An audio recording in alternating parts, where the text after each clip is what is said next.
చాలా love stories చాలా సినిమాలు మనం చూస్తూ ఉంటాం. ఆ లవ్ స్టోరీస్ ఎంత పెద్ద హిట్ అయినా కూడా అవన్నీ ఫ్రిక్షనల్. బట్ వీళ్ళ లవ్ స్టోరీ మాత్రం ఒరిజినల్. ఒకే ఫ్రేమ్లో ఒక ప్రేమ జంట అంటాం కదా, ప్రేమ చిలకలు అంటాం కదా, అలా ఉన్నారు. చాలా నిండుగా ఉన్నారు ఇద్దరు. మీకు శ్రీనివాస్ గారు అంటే మీకు బాగా నచ్చే అంశాలు ఏమైనా ఉన్నాయా? విరుచుకుపడే విధానమే నాకు ఇష్టం. అంటే ఆయనకు ఒక ఫ్యామిలీ ఉంది, ఇద్దరు పిల్లలు ఉన్నారు. బట్ ఆయన లైఫ్లోకి మీరు వెళ్ళడం,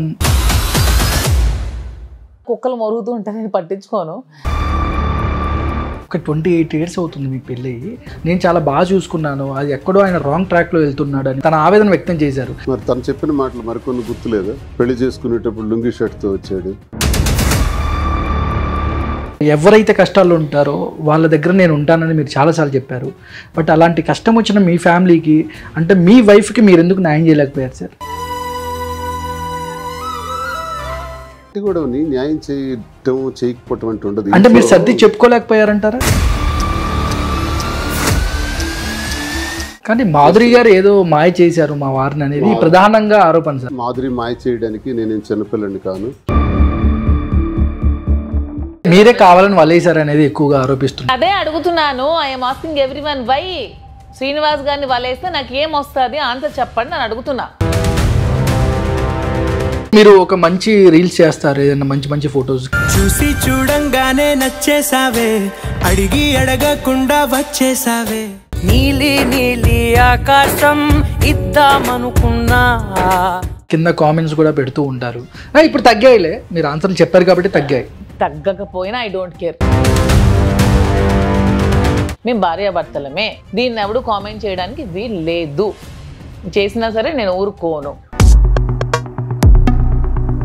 ఆయన వీర భక్తులు వెంకటేశ్వర స్వామికి, మీరు కూడా భక్తురాలు వెంకటేశ్వర స్వామికి. మీరు అక్కడ రీల్స్ చేయడము ఏంటి? ఏ రీల్ చూసావు? నువ్వేనా రీల్స్ చూసావా? ఎవడో కోన్కిసుకు గొట్టంగా చెప్తే ఎలా వింటారయ్యా మీరు?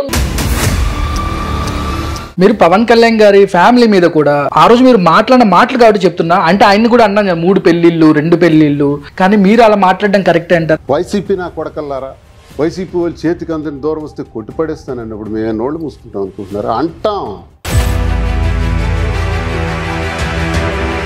ఒక రాజకీయ నాయకుడిగా ఉండేటప్పుడు ప్రజలకు వాస్తవాలు చెప్పాలి, చెప్పే దమ్ము నీకుందా? నేను చెప్పా. ఎప్పుడు చెప్పారు? మీ వైఫ్ బయటకు వచ్చి చెప్పాక మీరు చెప్పారు. అంటే ఎప్పుడు మా ఇంట్లో ఈర్ష్య, అసూయ, ద్వేషం, పొలిటికల్గా ఆధిపత్య పోరు ఎక్కువగా నడుస్తుండేది. అంటే ఫస్ట్ మేడం ప్రపోజ్ చేశారా, మీరు ప్రపోజ్ చేశారా? మరి చెప్పాను కదండి, మా జీవితాలు రోడ్డును పడిపోయిన తర్వాత గత్యంతరం లేక మేము తీసుకున్నటువంటి నిర్ణయం. మీరు ముద్దుగా రాజా అని పిలుచుకుంటారు సార్. అవును. ఆ రాజా కోసం ఒక మంచి సాంగ్. ఆకాశం ఏ నాటిదో, అనురాగం ఆనాటిది, ఆవేశం ఏనాడు కలిగెను ఆనాడే తెలిసిందది. మీ హార్ట్ఫుల్ గా ఆయనకు ఒక లవ్ ప్రపోజల్ మా ఛానల్ వ్యూవర్స్ కోసం. Raja I love you.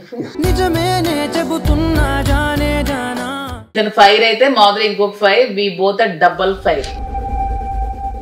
Hi hello నమస్తే, this is host Manohar Royal. Welcome to Mega 9 TV. ఈరోజు మనతో ఒక స్పెషల్ లవ్ బర్డ్స్ ఉన్నారు. చాలా లవ్ స్టోరీస్ చాలా సినిమాలు మనం చూస్తూ ఉంటాం. ఆ లవ్ స్టోరీస్ ఎంత పెద్ద హిట్ అయినా కూడా అవన్నీ ఫ్రిక్షనల్. బట్ వీళ్ళ లవ్ స్టోరీ మాత్రం ఒరిజినల్.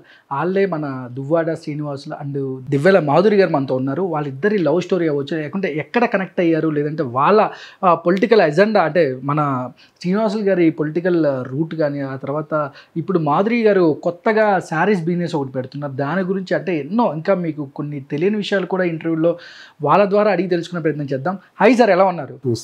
మేడం ఎలా ఉన్నారు? ఒకే ఫ్రేమ్లో ఒక ప్రేమ జంట అంటాం కదా, ప్రేమ చిలకలు అంటాం కదా, అలా ఉన్నారు. చాలా నిండుగా ఉన్నారు ఇద్దరు.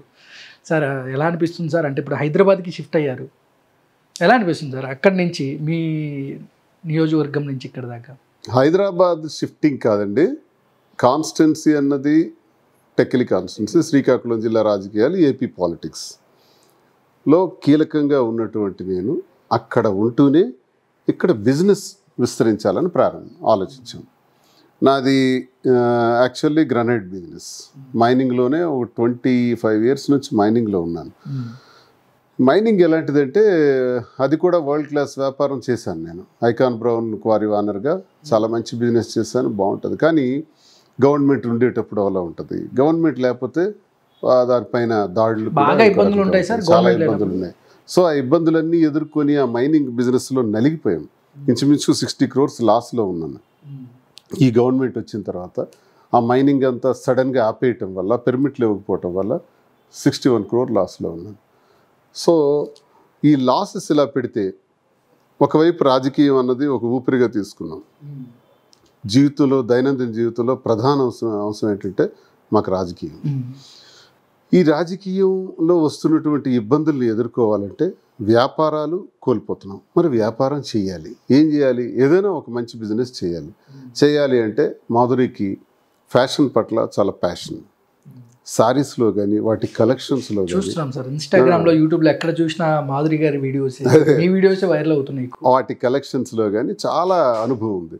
ఆ అనుభవాన్ని రంగరించి మనం ఈ బిజినెస్ అయితే మీరు నాకు ఇలా సహకరించగలిగితే నేను ఈ బిజినెస్ మీద దృష్టి పెడతాను, ఎలా ఉంటుందని అడిగింది. అంటే సిల్క్స్, పట్టు సిల్క్స్. సో ఓకే చెయ్యి, తప్పకుండా మనం చేద్దాం. వైజాగ్లో పెడదాం అనుకున్నాం. వైజాగ్లో పెడితే అది కాదు, హైదరాబాద్లో పెడదాం. హైదరాబాద్లో పెట్టడం వల్ల 2 రాష్ట్రాలకి, ఇప్పుడు మనము సాధారణంగా ఒక వ్యాపారం ప్రారంభించిన తర్వాతే ఆ వ్యాపారం తాలూకా ఓనర్ ఎవరో తెలుస్తుంది జనంకి. మాది అలా పరిస్థితి కాదు. వ్యాపారం ప్రారంభించక ముందే మేమెవరో తెలుసు. కానీ సార్ ఒక చిన్న డౌట్, చాలామంది కూడా వైజాగ్లో బిజినెస్ పెట్టే దమ్ము లేకే దువ్వాడ శ్రీనివాస్ హైదరాబాద్లో పెట్టారు. చాలా తెలివిగా ప్లాన్ చేశాడు. వైజాగ్ అన్నాడు, విజయవాడలో పెట్టొచ్చు, వైజాగ్లో పెట్టొచ్చు. అక్కడ కూడా శారీస్ కొనేవాళ్ళు ఉంటారు. చాలామంది శారీస్ ఇష్టమైన లేడీస్ కూడా ఎక్కువగా ఉంటారు. బట్ చాలా సేఫ్ గేమ్గా గవర్నమెంట్ అక్కడ అతనిది లేదు, గవర్నమెంట్ వాళ్ళ వైసీపీ లేదు. హైదరాబాద్ అయితే కొంచెం సేఫ్గా ఉంటుంది కాబట్టి అక్కడ సెట్ చేశారు శ్రీనివాస్ గారు అనేది కూడా అంటున్నారు సార్. No it's wrong. వైజాగ్లో పెట్టినా విజయవాడలో పెట్టినా 2 రాష్ట్రాల ప్రజలకి కనెక్ట్ అయ్యేటట్టు చేయాలన్నది మా ఉద్దేశం. 2 రాష్ట్రాల్లో ఇప్పుడు మేము ఎవరు అన్నది తెలుసు. మా మీద కొన్ని ఎక్స్పెక్టేషన్స్ ఉంటాయి. ఆ ఎక్స్పెక్టేషన్స్ రీచ్ అవ్వాలంటే, బ్రాండ్ పికప్ అవ్వాలంటే హైదరాబాద్ ఒక వేదిక. నాకే కాదు, ఏ వ్యాపారస్తుడికైనా ఈ ప్రపంచంలో గూగుల్ తాలూకా సేవ్ చేసేటటువంటి వాటికి సెక్యూర్డ్ ప్లేస్ ప్రపంచంలో హైదరాబాద్. రాజీవ్ గాంధీ గారు ప్రధానమంత్రిగా ఉండేటప్పుడు గూగుల్ టీం రాజీవ్ గాంధీ గారితో కాంటాక్ట్ చేశారు. మీ ఇండియాలో ది బెస్ట్ ప్లేస్ హైదరాబాద్, మాకు అక్కడ అలర్ట్ చేస్తే మేము గూగుల్ వాళ్ళం అక్కడ సేవ్ చేసుకోవడానికి అవకాశం ఉంటుందని. దానిపైన రాజీవ్ గాంధీ గారు చేసిన ఇనిషియేషనే ఈరోజు హైటెక్ అన్నది హైదరాబాద్లో ఈ స్థాయిలో రావడానికి కారణం. ఇది చరిత్ర. తర్వాత ఎంతోమంది మేము తెచ్చాం అని చెప్పుకుంటారు, అది పక్కన పెడితే. సో హైదరాబాద్ లాంటి ప్లేస్ వ్యాపారానికి ఒక వేదిక లాంటిది. స్ప్రెడ్ అవ్వడానికి, మంచి పేరు రావడానికి సపోర్ట్ కూడా అలాగే ఉంటుంది. తెలంగాణ ప్రజలు ఆణిముత్యాలు, చాలా మంచి మనస్తత్వం కలిగిన వాళ్ళు. వచ్చే వాళ్ళని స్వాగతిస్తూ దాన్ని హైక్స్ తీసుకెళ్తారు. కాబట్టి ఎవరైనా ఇక్కడ అడుగు పెడతాం. సో హైదరాబాద్లో చేద్దాం. హైదరాబాద్లో ఒక 6 branches కింద ప్లాన్ చేద్దాం. అక్కడి నుంచి విజయవాడ, రాజమండ్రి, కాకినాడ, విశాఖపట్నం, అవసరమైతే బెంగళూరు, ఈ వ్యాపారాన్ని ఇలా విస్తరించుకుంటూ ముందుకెళ్దాం. దీనిలో జ్యువెలరీ కూడా ప్లాన్ చేద్దాం అని ఒక ఐడియాతో ఇక్కడికి వచ్చాం. సో హైదరాబాద్లో మేము ఇక్కడికి షిఫ్ట్ అవ్వటం కాదు, వ్యాపార దృష్టి ఇక్కడికి రావటం జరిగింది. వ్యాపారం ప్రారంభిస్తూ రాజకీయం అన్నది కొనసాగుతుంటుంది. ప్రజల కోసం ఎల్లప్పుడూ నేను అందుబాటులో ఉంటాను, ప్రజలు ఏ కష్టాల్లో ఉన్నా నేను నిలబడతానని కూడా మీరు చాలా సందర్భాల్లో మీడియాతో చెప్పడం జరిగింది. ఇప్పుడు అక్కడ మీరు లేకపోవడం అక్కడ ఇబ్బంది అవ్వదా అంటే ప్రజలకు? కానీ మీరు ఇప్పుడు వ్యాపారం మొత్తం ఇక్కడే హైదరాబాద్కి షిఫ్ట్ చేశారు, ఇక్కడే మీరు స్టార్ట్ చేశారు. అక్కడ ప్రజలకు ఏమి ఇబ్బంది అవ్వదు? కాన్స్టిట్యున్సీలో నేను ఎలా ప్లాన్ చేసుకున్నానంటే, వీక్లో 4 days అక్కడ ఉండటానికి, 3 days ఇక్కడ ఉండటానికి.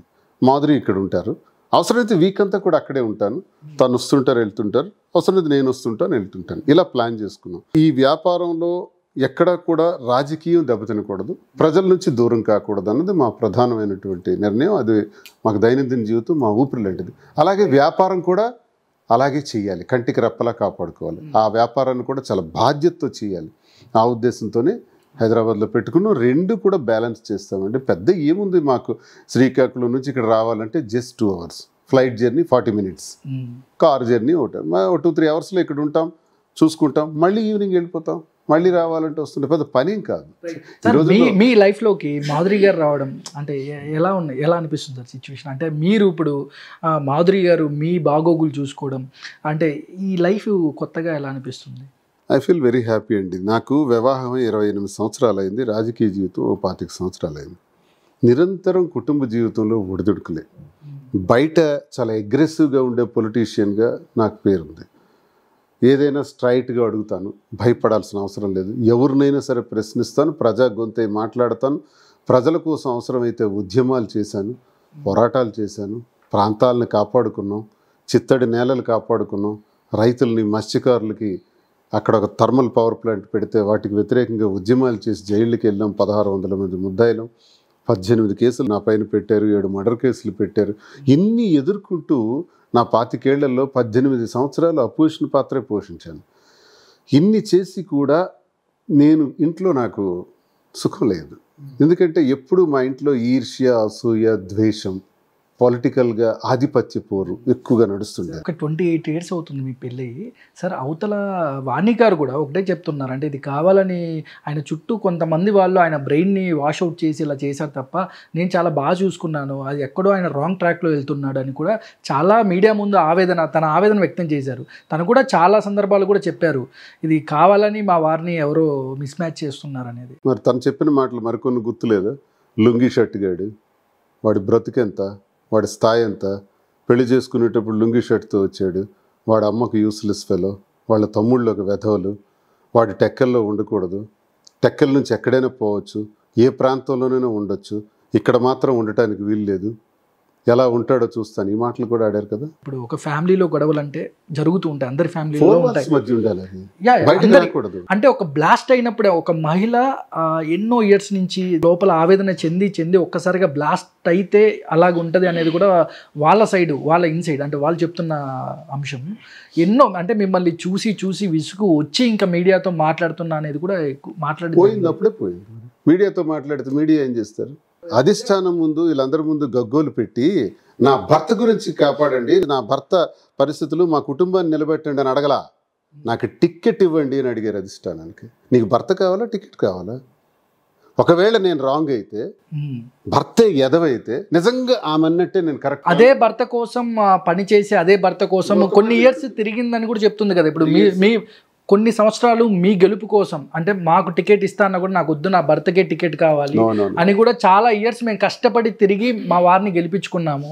చూడండి, 2003లో నేను రాజశేఖర రెడ్డి గారితో అడుగులేసాను. 2000 సంవత్సరం నుంచి 2003లో పాదయాత్రలో చాలా యాక్టివ్గా పనిచేశాను. సార్ నాకు టికెట్ ప్రకటించారు. మీ గెలుపులో మీ వైఫ్ పాత్ర లేదంటారా? ఎప్పుడు లేదు. మా వైఫ్ ఎక్కడ లేదా? తన వల్లే నేను ఓడిపోయాను. తన వల్లే గెలిచిన రోజు గెలవలేదు కదా, గెలిచాను, ఓడిపోయారు. బట్ ఎమ్మెల్సీ కూడా ఎమ్మెల్సీకి ఆమెకి సంబంధం ఏంటో జగన్మోహన్ రెడ్డి గారి భిక్ష, జగన్మోహన్ రెడ్డి గారి సహాయ సహకారాలు. జగన్మోహన్ రెడ్డి గారికి ఆమె ఎవరో తెలియదు, మా కుటుంబ వ్యవహారాలు కూడా తెలియదు. కేవలం నా పనితీరు, నా వర్క్ స్టైలు, పార్టీ కోసం నేను నిలబడే తీరు, అవి చూసి నాకు ఎమ్మెల్సీని చేశారు తప్ప, పార్టీ కోసం ఉండే మా అంకిత భావం అవి చూసి ఇచ్చారు తప్ప వాణిని చూసి ఆయన ఎమ్మెల్సీ నాకు ఇవ్వాల. అది ఫ్రాడ్, అది రాంగ్ అవుద్ది. వాణి ఎవరో తెలిస్తే కదా అధిష్టానానికి. తను వచ్చి కంప్లైంట్ చేసిన పిల్లలకు కూడా అండగా ఉండాలి అని కూడా అంటున్నారు. అంటే ఎవరైతే మీ డాటర్స్ ఉన్నారో అండగా నిలబడాలి, వాళ్ళకి ఏదో పెళ్లి కూడా ఏదో ఉంది. పిల్లలకి ఏముంటుంది? మేమిద్దరం కలిసి తీసుకున్న నిర్ణయాల్లో ప్రథమంగా తీసుకున్న నిర్ణయం ఏంటంటే, మాకు 5 పిల్లలు. 5 నాకు 2 పిల్లలు ఉన్నారు. ఒక పాపకు మ్యారేజ్ చేశాను, అల్లారు ముద్దుగా పెంచాను. ఇప్పుడు మాట్లాడుతున్నారు సార్? లేదు, మాట్లాడలేదు నాతో. డాక్టర్ని చేశాను, 2వ పాపను కూడా డాక్టర్గా చదివించాను. ఆ పాపకు కూడా వివాహం చేయాలి. మరి అలాగే తినకు 3 పిల్లలు ఉన్నారు. మా కుటుంబ గొడవలు వచ్చిన నేపథ్యంలో మేమిద్దరం తీసుకున్నటువంటి నిర్ణయంలో, మా నిర్ణయంలో పిల్లలు ఎట్టి పరిస్థితుల్లో కూడా డ్యామేజ్ కాకూడదు, వాళ్ళ జీవితాలు బాగుండాలి, వాళ్ళకి అన్ని రకాల దానికి కట్టుబడి ఉన్నారు సార్ మీరు? 100%. ఇప్పుడు మీ డాటర్స్ 2 ఎవరైతే ఉన్నారో వాళ్ళ బాగోగులు, ఇప్పుడు పెళ్ళైనంత మాత్రం మీ బాధ్యతలు అన్ని మేమే చూస్తాం. నా పిల్లలే కాదండి, ఈమె పిల్లల్ని కూడా 5 పిల్లలు మా పిల్లలని తీసుకున్నాం.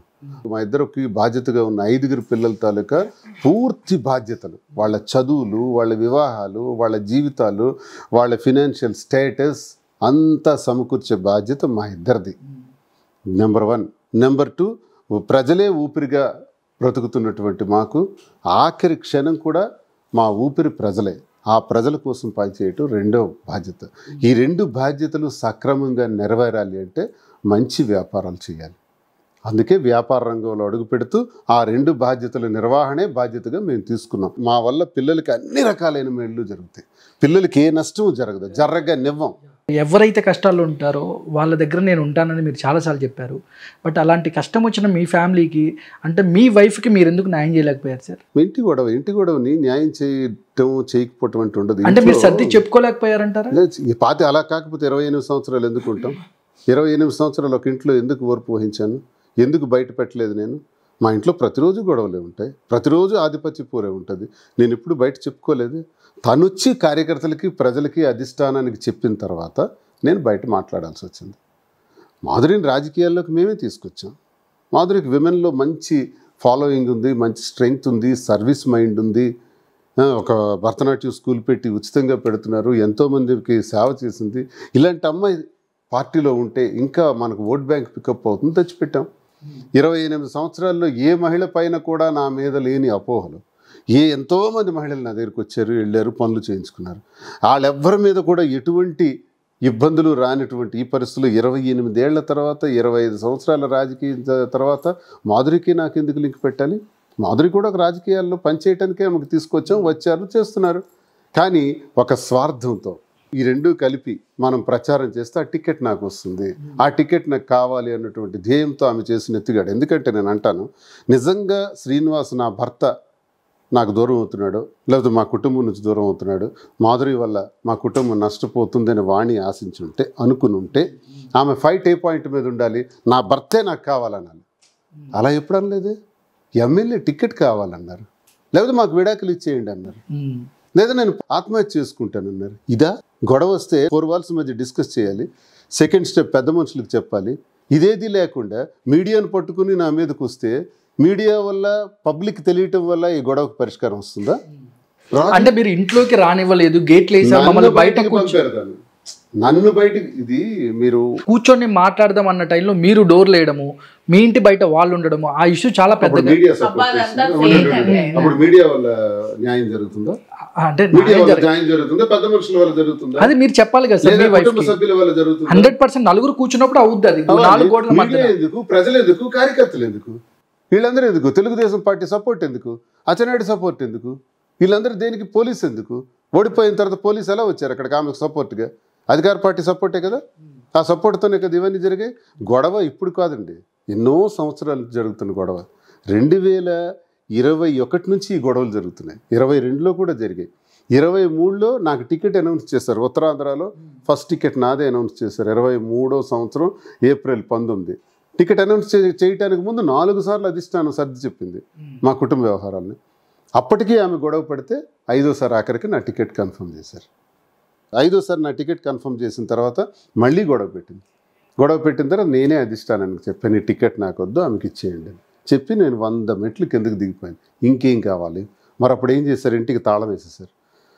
23లో తాళం వేస్తే ఆఖరికి నేను వెళ్ళి పలాసలో మా అమ్మ దగ్గర ఉన్నాను. కారులోనే వారం 10 రోజులు కారులోనే రాత్రి పడుకోవాల్సి వచ్చింది ఇదువాడ శ్రీనివాస్కి. మీకు తెలుసా? 1 ఏడాది కాలం పాటు మా అమ్మ దగ్గర ఉన్నాను. 78 సంవత్సరాల వయసులో తల్లి నా దగ్గర ఉండాలి తప్ప నేను తల్లి దగ్గర వెళ్ళి ఉండాల్సి వచ్చింది. అంటే ఇంటికి తాళం వేస్తే ఇంటి తలుపులు విరగ్గొట్టి వెళ్ళలేక కాదు, నాకు చేతగాక కాదు, మనస్తత్వం ఆలోచించాను. ఇన్నేళ్ల తర్వాత కూడా ఈమె ఇలా ఆలోచిస్తుందంటే, నా టికెట్ కూడా నేను కష్టపడి సంపాదించి తెచ్చుకున్న పేరుని, ఆ టికెట్ని కూడా తను తీసుకుందంటే, ఇంటికి తాళం వేసిందంటే, తాళం విరగ్గొట్టుకొని తలుపులు విరగ్గొట్టుకొని నేను ఎందుకు వెళ్ళాలి? ఆమె మనసులో నేను లేనప్పుడు, నేను వద్దు అని అనుకునేటప్పుడు, ఆయనతో నాకు అనవసరం అని తను అనుకునేటప్పుడు ఇంక నేను వెళ్ళి ఏం చేయాలి అక్కడ? అందుకే మా అమ్మ పిలిస్తే మా అమ్మ దగ్గర ఉన్నాను. ఆ టైంలో ఏ అపోహలైతే, ఏ రాద్ధాంతం అయితే చేశారో, ఏ దుష్ప్రచారం అయితే చేశారో, ఆ దుష్ప్రచారం చేసిన మాధురి కూడా డ్యామేజ్ అయినారు. అత్తవారి దగ్గర, కన్నవారి దగ్గర, ప్రజల ముందు. కానీ మీరు అడ్జస్ట్ అయ్యింటే ఎక్కడో చోట అవతల వాళ్ళకి ప్రజల ముందు డ్యామేజ్ అయినారు. డ్యామేజ్ అయినప్పుడు ఆమె తన బాధ్యత చూసుకోవడానికి పరిస్థితులు బాగోలేవు, అనుకూలించలేదు, ఒంటరి అయిపోయారు. ఒంటరి అయిపోయినప్పుడు నేను ఇంటి బయట ఒంటరిగా ఉండేటప్పుడు నాకు అన్ని రకాలుగా భోజన సదుపాయాలు కానీ, రాజకీయపరమైన సదుపాయాలు కానీ, నా వ్యవహారాలన్నీ కూడా చూసి నేనున్నానని నిలబడినప్పుడు, నా కుటుంబం నాకు దూరం పెట్టేసినప్పుడు, ఈమె కుటుంబం ఈమెకు దూరం పెట్టేసినప్పుడు, ఒకరికొకరు తోడుగా ఉన్నప్పుడు ఏం చేయాలా? ఏం చేయాలి? ఈ అమ్మాయిని వదిలిపెట్టేసి నా ఆస్తులన్నీ కుటుంబానికి రాశాను నేను చాలా తెలివిగా. ఈమెకి విడిచిపెట్టేసి నేనేమో ఈమెకి అన్యాయం చేసి మీ రోడ్డు మీద ఉండిపోతే ఏం చేయాలా? పెద్ద మనుషులకు ఒకసారి సలహా ఇవ్వమనండి. ఆ టైంలో నేను మీరేమో ఆస్తులు రాశారంటున్నారు, అవతల వాళ్ళేమో ఏదో ఒక ఫ్యాక్టరీకి సంబంధించింది కూడా అది రాశాను. ఎవిడెన్స్ కావాలంటే ఇస్తాను. ఎవిడెన్స్ మీకు డాక్యుమెంట్స్ కావాలంటే ఎలక్షన్కి ముందే రిజిస్ట్రేషన్ చేసిన డాక్యుమెంట్ మీకు ఇస్తాను. అదే అబద్ధం అనుకుంటే. ఫ్యాక్టరీ ఏదైతే ఉందో ఆ ఫ్యాక్టరీ ఎలక్షన్ డేట్ కన్నా ముందే నేను ఒక 20 రోజుల ముందు రిజిస్ట్రేషన్ చేశాను. అది కూడా నాకు బ్లాక్మెయిల్ చేశారు. మీ వీడియోలు ఉన్నాయి, 2 వీడియోలు బయట పెడతామని. అప్పుడు నాకు కొంతమంది పెద్దలు వీడియోలు బయట పెడతామంటున్నారు. నిజంగా వీడియోలు ఉన్నాయో లేదో మాకు తెలియదు. ఈ ఆస్తి రాసే అన్నారు. లేదు రాసేస్తాను, తప్పేం లేదు, కానీ వీడియోలు మాత్రం లేవని చెప్పాను. పెద్దలు నమ్మలా. మరి ఆ వీడియోలు నిజంగా ఉంటే ఇప్పుడు రిలీజ్ చేయొచ్చు, ఆ గొడవలప్పుడు కూడా రిలీజ్ చేయొచ్చు. కావాలని. కానీ మాధురి గారు ఏదో మాయ చేశారు మా వారిని అనేది ప్రధానంగా ఆరోపణ సార్. మాధురి మాయ చేయడానికి నేనేం చిన్నపిల్లని కాను. మాధురి మాయ చేయడానికి నా దగ్గర 1000 కోట్ల ఆస్తులు లేవు, అధికారంలో లేను, హోదాల్లో లేను.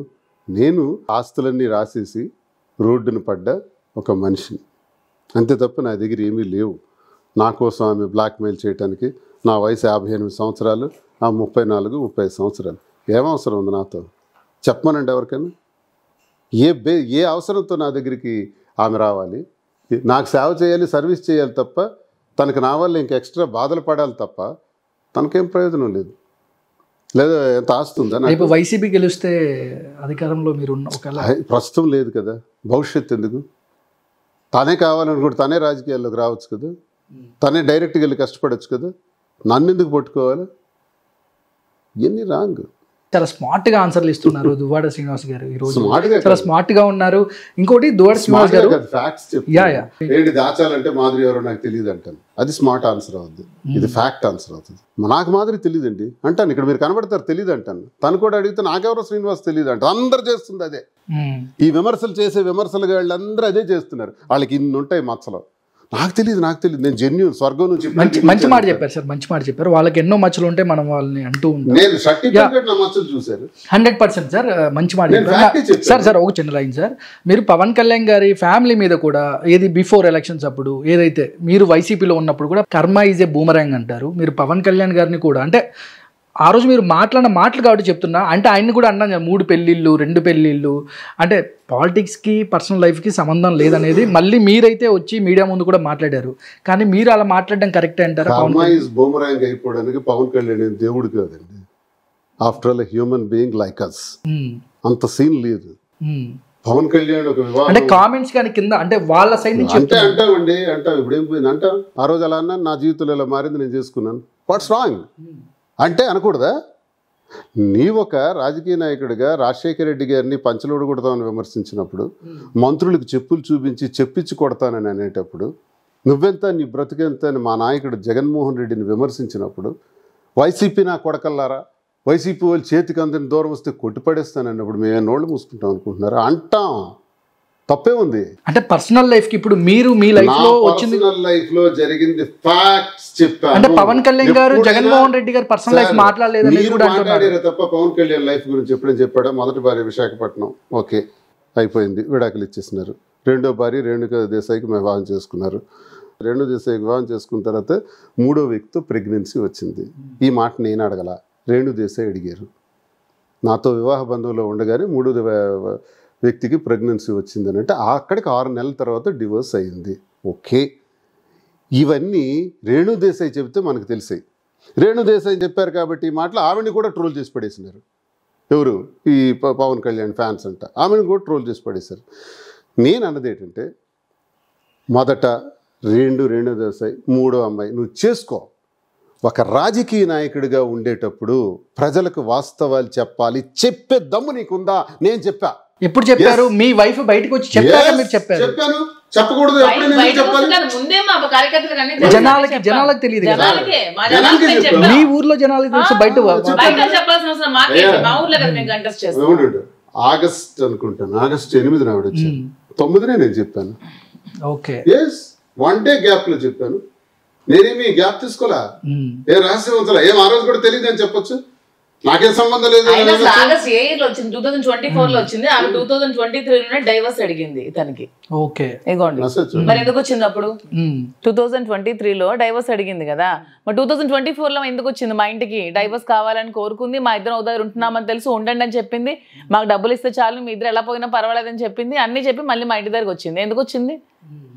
ఆవిడంతా ఒక 420 చీటర్. అసలు అంత ఘోరాతి ఘోరమైన మహిళ ప్రపంచంలో ఎక్కడ ఉండదు. Never and ever dare to mention me as your wife. ఇది ఎప్పుడో తెలుసా? 29 ఆగస్ట్ 23. మీరు మన ఇక్కడ వచ్చింది ఎప్పుడు ఇదంతా మీకు తెలిసింది 2024 లో. మీరు ఆల్రెడీ అక్కడ అందరికి తెలుసు. మా ప్రజలకని మేము చెప్పాం, మేము కలిసి ఉన్నాం, కలిసి రాజకీయాలు చేస్తాం, కలిసి ఎలక్షన్ చేస్తాం, కలిసి కార్యకర్తలతో ఉన్నాం. కానీ అంటే ఆ లోకల్ గా తెలిసేది వేరు, కొంచెం అంటే చెప్పాల్సిన అవసరం మాకేంది? లేదు, ఖచ్చితంగా లేదు, చెప్పాలని కూడా. అది పర్సనల్. ఒక విషయం జరిగిపోయింది, ప్రజలందరికీ చెప్పాము, మీడియాకి చెప్పాము, మేమేమీ దాచుకోలేదు. మీరు పదే పవన్ కళ్యాణ్కి లింక్అప్ చేసి అడిగితే దానికి కూడా క్లారిటీ కూడా ఇచ్చేసాను. అది అయిపోయింది. మేము ఇలా ఉంటాం, మేము ఇలా నిర్ణయం తీసుకున్నాం, మేము ఇలా ముందుకెళ్తాం, ప్రజా జీవితం ఇలా అయినా ముందుకు నడుస్తుంది, వ్యాపారాలు ఇలాగే ముందుకు చేయబోతున్నాం. మా ఇద్దరు వాళ్ళు ఆధారపడిన పిల్లల బాధ్యత మాది, ప్రజల బాధ్యత కూడా తీసుకుంటున్నాం. నాకు చిన్న డౌట్ సార్, రాజకీయాల్లో పర్సనల్ లైఫ్ రాజకీయాలు వేరు వేరు అంటారు, దాన్ని మీరు ఏకీభవిస్తారు? పర్సనల్ లైఫ్ వేరు, రాజకీయం వేరు. ఏకీభవిస్తారు పబ్లిక్ లైఫ్. కానీ ఎందుకు సార్ వైసీపీలో పదే పవన్ కళ్యాణ్ పర్సనల్ లైఫ్ ఏది? మీరు అధికారంలో ఉన్నప్పుడు పవన్ కళ్యాణ్ అతని గురించి మాట్లాడాల్సిన అవసరం మాకే ఉంది. మా గురించి మాట్లాడి మేము అన్నాం, చెప్పించి కొడతానన్నాడు, ఊరుకుంటాం అనుకుంటున్నారు. చెప్పించి కొడతానని మంత్రులకు చూపెడతావా? నువ్వు ఇప్పుడు నువ్వు ఒక మినిస్టర్వే. Deputy chief minister is not a cadre or protocol. అదొక గౌరవప్రదమైనటువంటి పదవే తప్ప అది హోదాల్లో లేదు. అది యు ఆర్ ఎ మినిస్టర్. నీకు చెప్పు చూపెడితే ఎలా ఉంటుంది? నువ్వు సహచర మంత్రులకు నువ్వు చెప్పు చూపించావు కదా. నువ్వెంత, నీ స్థాయి ఎంత? జగన్మోహన్ రెడ్డి గారిని అడిగా, అందుకే అడిగాను. పవన్ కళ్యాణ్ గరిగా అడుగుతారు. పవన్ కళ్యాణ్, మా దృష్టిలో పవన్ కళ్యాణ్ సార్ 100% మీరు చెప్పిన అగ్రీ సార్. సార్ అలాంటి అంతమంది 175 అంటే దాదాపుగా 151 మీరు గెలిచారు. ఆ టైంలో ఒక్కసారిగా మినిస్టర్లు అవ్వచ్చు, ఎమ్మెల్యేలు అవ్వచ్చు, జగన్మోహన్ రెడ్డి గారి కంట్లో పడడం కోసం కేవలం ఇది కావాలని పవన్ కళ్యాణ్ విమర్శిస్తేనే ఇక్కడ పదవులు ఉంటాయని మీ పార్టీలో చాలా మంది మిమ్మల్ని అంటాం లేదు, మీ పార్టీలో చాలా మంది బయటకు వచ్చి చెప్పారు. మీకు కూడా తెలుసది, అక్కడ విమర్శిస్తేనే పదవులు అనేది క్లియర్గా మీ దాంట్లో ఎవరైతే ఎమ్మెల్యేలు ఉన్నారో ఆ టైంలో బిఫోర్ మీరు అధికారంలో ఉన్నప్పుడు చెప్పడం. పవన్ కళ్యాణ్ రాజకీయాల్లోకి 2008లో యువరాజ్యం అధ్యక్షుడిగా ప్రజారాజ్యం పార్టీలో చిరంజీవి గారు పెట్టిన తర్వాత వచ్చి పార్టీ మడత పెట్టేసి కాంగ్రెస్ లో కలిపేసి ఆ తర్వాత 4 సంవత్సరాలు గుడ్ బై చెప్పేసి 2019 ఎలక్షన్స్ గురించి చెప్పండి సార్. 2019 హిస్టరీ తెలుసుకోవాలి ఫస్ట్. మడత పెట్టేసి ఆ రోజు పీఆర్పీలో ఉన్న మాలాంటి వాళ్ళందరికీ మోసం చేసేసి నడి రోడ్డును పడేసి కాంగ్రెస్లో కలిపేసి హ్యాపీగా ఉంటూ కట్ చేస్తే 5 సంవత్సరాల తర్వాత 2014లో తగుదనమ్మా అని ఒక పార్టీ పెట్టుకొని వచ్చారు. పవన్ కళ్యాణ్ గురించి మాట్లాడితే మేము హైలైట్ అయిపోవాలనుకుంటే నేనైతే రాజకీయాల్లోకి వచ్చింది 2000లో. అప్పుడు where is Pawan Kalyan? Where is Pawan Kalyan? He was an actor by that time. ఆయన ప్రెజెంట్ డిప్యూటీ సీఎం ఆ టైంలో పార్టీ ఆ టైంలో మీరు లీడర్. ఓకే నేను రాజకీయాల్లోకి విద్యార్థి దశలోనే ఎంటర్ అయినప్పటికీ he was an actor but I was in politics by 2000. He came as a Yuvarajyam అధ్యక్షుడిగా. అతను వచ్చింది 2008లో. అప్పటికి నాకు 8 సంవత్సరాల సీనియారిటీ ఉంది రాజకీయాల్లో. నా వయసు అతని వయసు ఈక్వలే ఉండొచ్చు, కానీ నేను విద్యార్థి దశ నుంచి రాజకీయాలు చేసుకుంటూ వస్తున్నాను. అతను మాట్లాడితేనే మేము పైకి వస్తాం అనుకుంటే మరి 2008 వరకు ఎవరున్నారు? 2008లో ఆల్రెడీ ఎమ్మెల్యే పోటీ చేసి నేను జిల్లా పరిషత్ వైస్ చైర్మన్ అయిపోయాను. 2019 ఎలక్షన్ వైసీపీ అధికారంలో ఉన్నప్పుడు జగన్మోహన్ రెడ్డికి అంటే వీళ్ళని విమర్శిస్తేనే తిడతారు. ఇప్పుడు ఎవరైతే మీ పార్టీ నుంచి బయటకు వచ్చి టీడీపీలో జనసేన చేరి వాళ్ళు మీడియా ముందు ఏదైతే మాట్లాడారో అది రాంగ్ అంటారా? అంటే జగన్మోహన్ రెడ్డి కావాలని స్క్రిప్ట్ ఇస్తారు, సజ్జల గారు స్క్రిప్ట్ ఇస్తేనే మాట్లాడతారు. స్వార్థానికి వాడు మాట్లాడితే ఈరోజు విజయసాయి రెడ్డి గారి దగ్గర చాలా మంది పోయి మైకుల ముందు ఏదో మాట్లాడితే వాళ్ళ కర్మ. మేమనేది ఏంటంటే ఒక పార్టీకి ఒక వ్యక్తికి నమ్ముకొని చచ్చిపోతాం తప్ప తప్పు చేసే ప్రసక్తే లేదు. ఈరోజు అపోజిషన్లో రూలింగ్లో ఉండేటప్పుడు నేను ఇంతే ఫోర్స్తో మాట్లాడేవాడిని. ఇప్పుడు అపోజిషన్లో ఉండేటప్పుడు కూడా అదే డబుల్ ఫోర్స్తో మాట్లాడుతున్నాను. నేను ఎవరికి తలదించను. ఉండని ఉండకపో నాకెందుకు? పార్టీ క్రెడిబిలిటీ ఉండాలా. ఈరోజు పార్టీ విడిచిపెట్టి వెళ్ళిపోయి జగన్మోహన్ రెడ్డి గారిని విమర్శించడం కదా. నేను ఎమ్మెల్సీ ఆయువు పట్టుగా ఉండే ఒక విజయసాయి రెడ్డి గారు పార్టీలోంచి పోవడం ఎలా చూస్తారు? జగన్ అవుతుందండి. ప్రజలతో పార్టీ ఉంటుంది తప్ప వ్యక్తులతో ఉండదండి. నేను పోతే జగన్మోహన్ రెడ్డి గారికి ఏ నష్టం అండి? జగన్మోహన్ రెడ్డి గారు ఎక్కడ అడ్డు ఇప్పుడు మీ పార్టీకి మైనస్ కాదా, బిగ్ లాస్ కాదా విజయసాయి రెడ్డి గారు తప్పుకోవడం? Party Jaganmohan Reddy mass based leader. Jaganmohan Reddy అలా కార్ వేసుకొని వెళ్ళి ఏ ఊరు దగ్గర తిరిగితే 25,000 మంది వస్తారు. ఎందుకు 11 సీట్లు వచ్చాయంటారు? ఒక్కటి చెప్పండి. ఓడిపోవడానికి ఓకే, ఓట్లు ఎక్కువ ఉండొచ్చు. 2 స్థానాలతో ఉన్న బీజేపీ ఈ రోజు ప్రపంచ స్థాయిలో పెద్ద పేరు ప్రఖ్యాతులు గాంచి ప్రధానమంత్రి 3వ సారి అయిన స్థితికి వచ్చింది. చాలా బాగా చెప్పారు సార్. ఒక చిన్న విషయం సార్, చాలా బాగా చెప్పారు. అదే పవన్ కళ్యాణ్కి ఒక్క సీట్ వచ్చినప్పుడు ఆ టైంలో జనసేనకి ఒక్క సీట్ వచ్చింది, అసలు మేము పార్టీనే మేము మా మైండ్లోకి తీసుకోమన్నారు. టీడీపీకి ఎన్ని స్థానాలు వచ్చేసినాయి? మాకు 151 వచ్చినప్పుడు 21 కదా. మాకెన్ని వచ్చాయి? 11 కదా. 21కి 11కి పెద్ద తేడా ఏం లేదు కదా, జస్ట్ ఒక 10 సీట్లు ఎక్స్ట్రా అంతే. ఇటు అప్పుడు ఏమైనా పెద్ద మార్జిన్తో వచ్చేసినారా టీడీపీ? 2 అంటే మార్జిన్ బట్టి 10 సీట్లు మార్జిన్. 21 కదా, మా 11 కదా, 10 సీట్లే కదా డిఫరెన్స్. 40-50 వచ్చేయలేదు కదా 2019లో టీడీపీకి. ఇప్పుడు వాళ్ళు వచ్చారు. ఎలా వచ్చారు? చంద్రబాబు నాయుడు ఒంటరి పోరు చేస్తే, మీ ప్రశ్నకు సమాధానం, ఒంటరి పోరు చేస్తే 30-40 సీట్లకు ఎక్కువ రావు. అందుకు చంద్రబాబు నాయుడు ఏం చేశారంటే తెలివిగా పవన్ కళ్యాణ్ని కూటమిలోకి తీసుకున్నారు. జనాలు మీ మీద మాత్రం చెప్పడం లేదు. పవన్ కళ్యాణ్ తీసుకున్నారు. పవన్ కళ్యాణ్ తీసుకోవడం వల్ల ఆయనకి ఏమైంది? 4-5 వేల ఓట్ల తేడాతో ఒక 70 సీట్లు కోల్పోతున్నారు ఆయన. అందుకు పవన్ కళ్యాణ్ ఆడవడం వల్ల 4-5 వేల ఓట్లు కలిసి 134 స్థానాలకు వచ్చారు. పోతే పవన్ కళ్యాణ్ గడచిన ఎన్నికల్లాగే ఒక్క సీటు కూడా ఈసారి గెలవడు. ఆయన కూడా గెలవడు. ఆయనకి ఎన్ని ఓట్లు వస్తాయో తెలుసండి? 25-30 వేలకు మించిరావు పవన్ కళ్యాణ్కి. ఆయన తరఫున పోటీ చేసే వాళ్ళకి ఎన్ని వస్తాయో తెలుసండి? 10-15 వేలకు మించిరావు. పిఆర్పిలో మొదటి రోజు నుంచి పార్టీ పెట్టక ముందు నుంచి పనిచేసిన లీడర్గా నేను చెబుతున్నా. ది గ్రేట్ చిరంజీవి గారి గురించి చెప్తున్నా. చిరంజీవి అన్నయ్య గ్రేట్ పర్సన్, గ్రేట్ పర్సనాలిటీ, గొప్ప వ్యక్తి. అతనితో పనిచేసిన వ్యక్తిని నేను. ఆయన పిలిస్తే పార్టీలోకి వెళ్ళాను. 150 కార్లు శ్రీకాకుళం నుంచి పెట్టి తిరుపతిలో ప్రజారాజ్యం పార్టీ ఆవిర్భావం దినోత్సవం రోజు తీసుకెళ్లిన లీడర్ నేను. పవన్ కళ్యాణ్ గురించి ఈరోజు మీరు మాట్లాడుతున్నారు.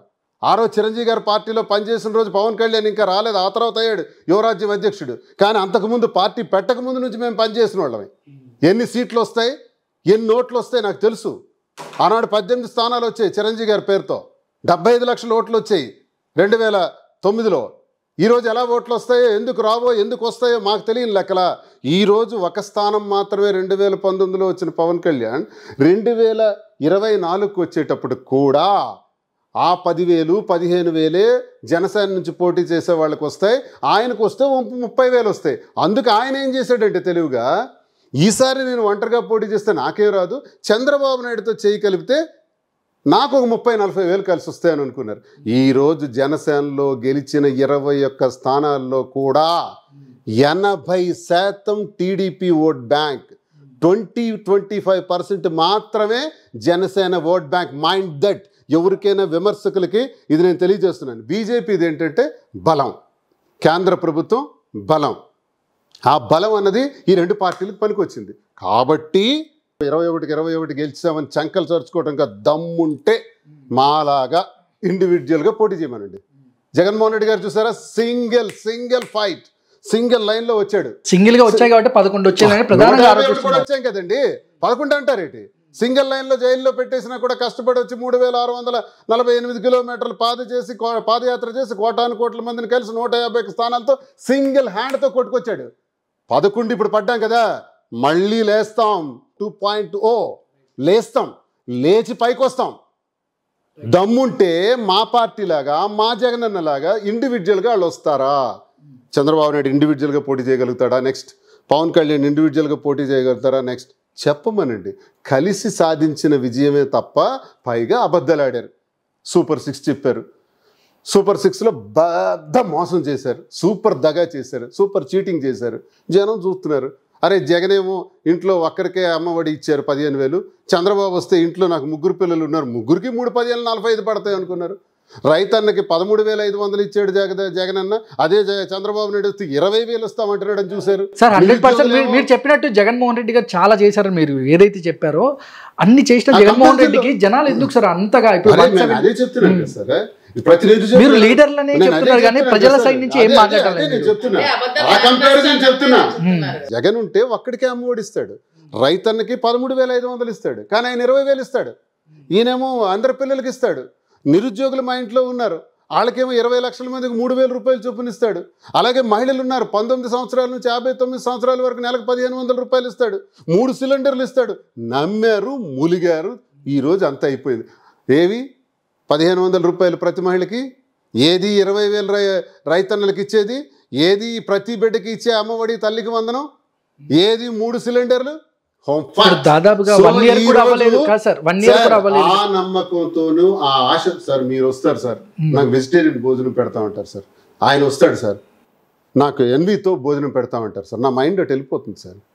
మీరు వెజిటేరియన్ మంచోళ్ళే, జగన్ మంచోడే, కానీ మంచి భోజనం పెడతామని వెళ్ళిపోయాం. ఇప్పుడు అధికారంలోకి వచ్చి దాదాపుగా ఒక 1 year కూడా అవ్వలేదు. టైం ఇవ్వండి, బట్ 1 year కూడా అవ్వలేదు.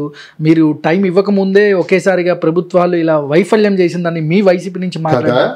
మేము అధికారంలో జూన్లోకి వచ్చాం కదా 2019, ఆగస్టులోకే ఇచ్చిన పథకాలు, వాగ్దానాలు, నవరత్నాలు 86% పూర్తి చేసాం. అధికారంలోకి వచ్చిన 3వ నెలలోకి, అధికారంలోకి వచ్చిన 9వ నెల ఇది. ఎందుకు జగన్ ఆ రోజు అలా చేయగలిగారు? మళ్ళీ కరోనా వచ్చేసిందే. కరోనాని 2.5 సంవత్సరాలు ఎదుర్కొన్నాడే. మా రూలింగ్ 2.5 సంవత్సరాలే జరిగింది 5 ఏళ్లలో. మరి ఈరోజు 5 ఏళ్లలో 2.5 సంవత్సరాలు కరోనాతో ఉన్న కరోనా పేషెంట్లను ఆదుకుంటూ ఈ స్కీమ్స్ అన్నీ 3వ నెలలోనే ఆయన ఇంప్లిమెంట్ చేశాడు. ఆ ఇంప్లిమెంటేషన్ ఇప్పుడు ఎందుకు వీళ్ళు చేయలేరు? 9 నెలలు చాలవా? ఎన్నికల ముందు వాగ్దానాలు ఇచ్చి బడ్జెట్లో ఎంత డబ్బు ఉందో చూసి, మనకు అప్పులు ఎంత ఉన్నాయో చూసి, 14 సంవత్సరాలు ముఖ్యమంత్రి, 40 సంవత్సరాల ఇండస్ట్రీ, నువ్వు ఇచ్చే మేనిఫెస్టో సూపర్ 6 అమలు చేయడానికి నిధులు చాలవని మీకు ఆనాడు తెలీదా? ఇప్పుడు అసెంబ్లీలో టీవీ చూస్తే భయం వేస్తుంది అంటారా? ఈ సూక్తి ముక్త వాళ్ళు చెప్పడానికి మీకు గెలిపించాలి.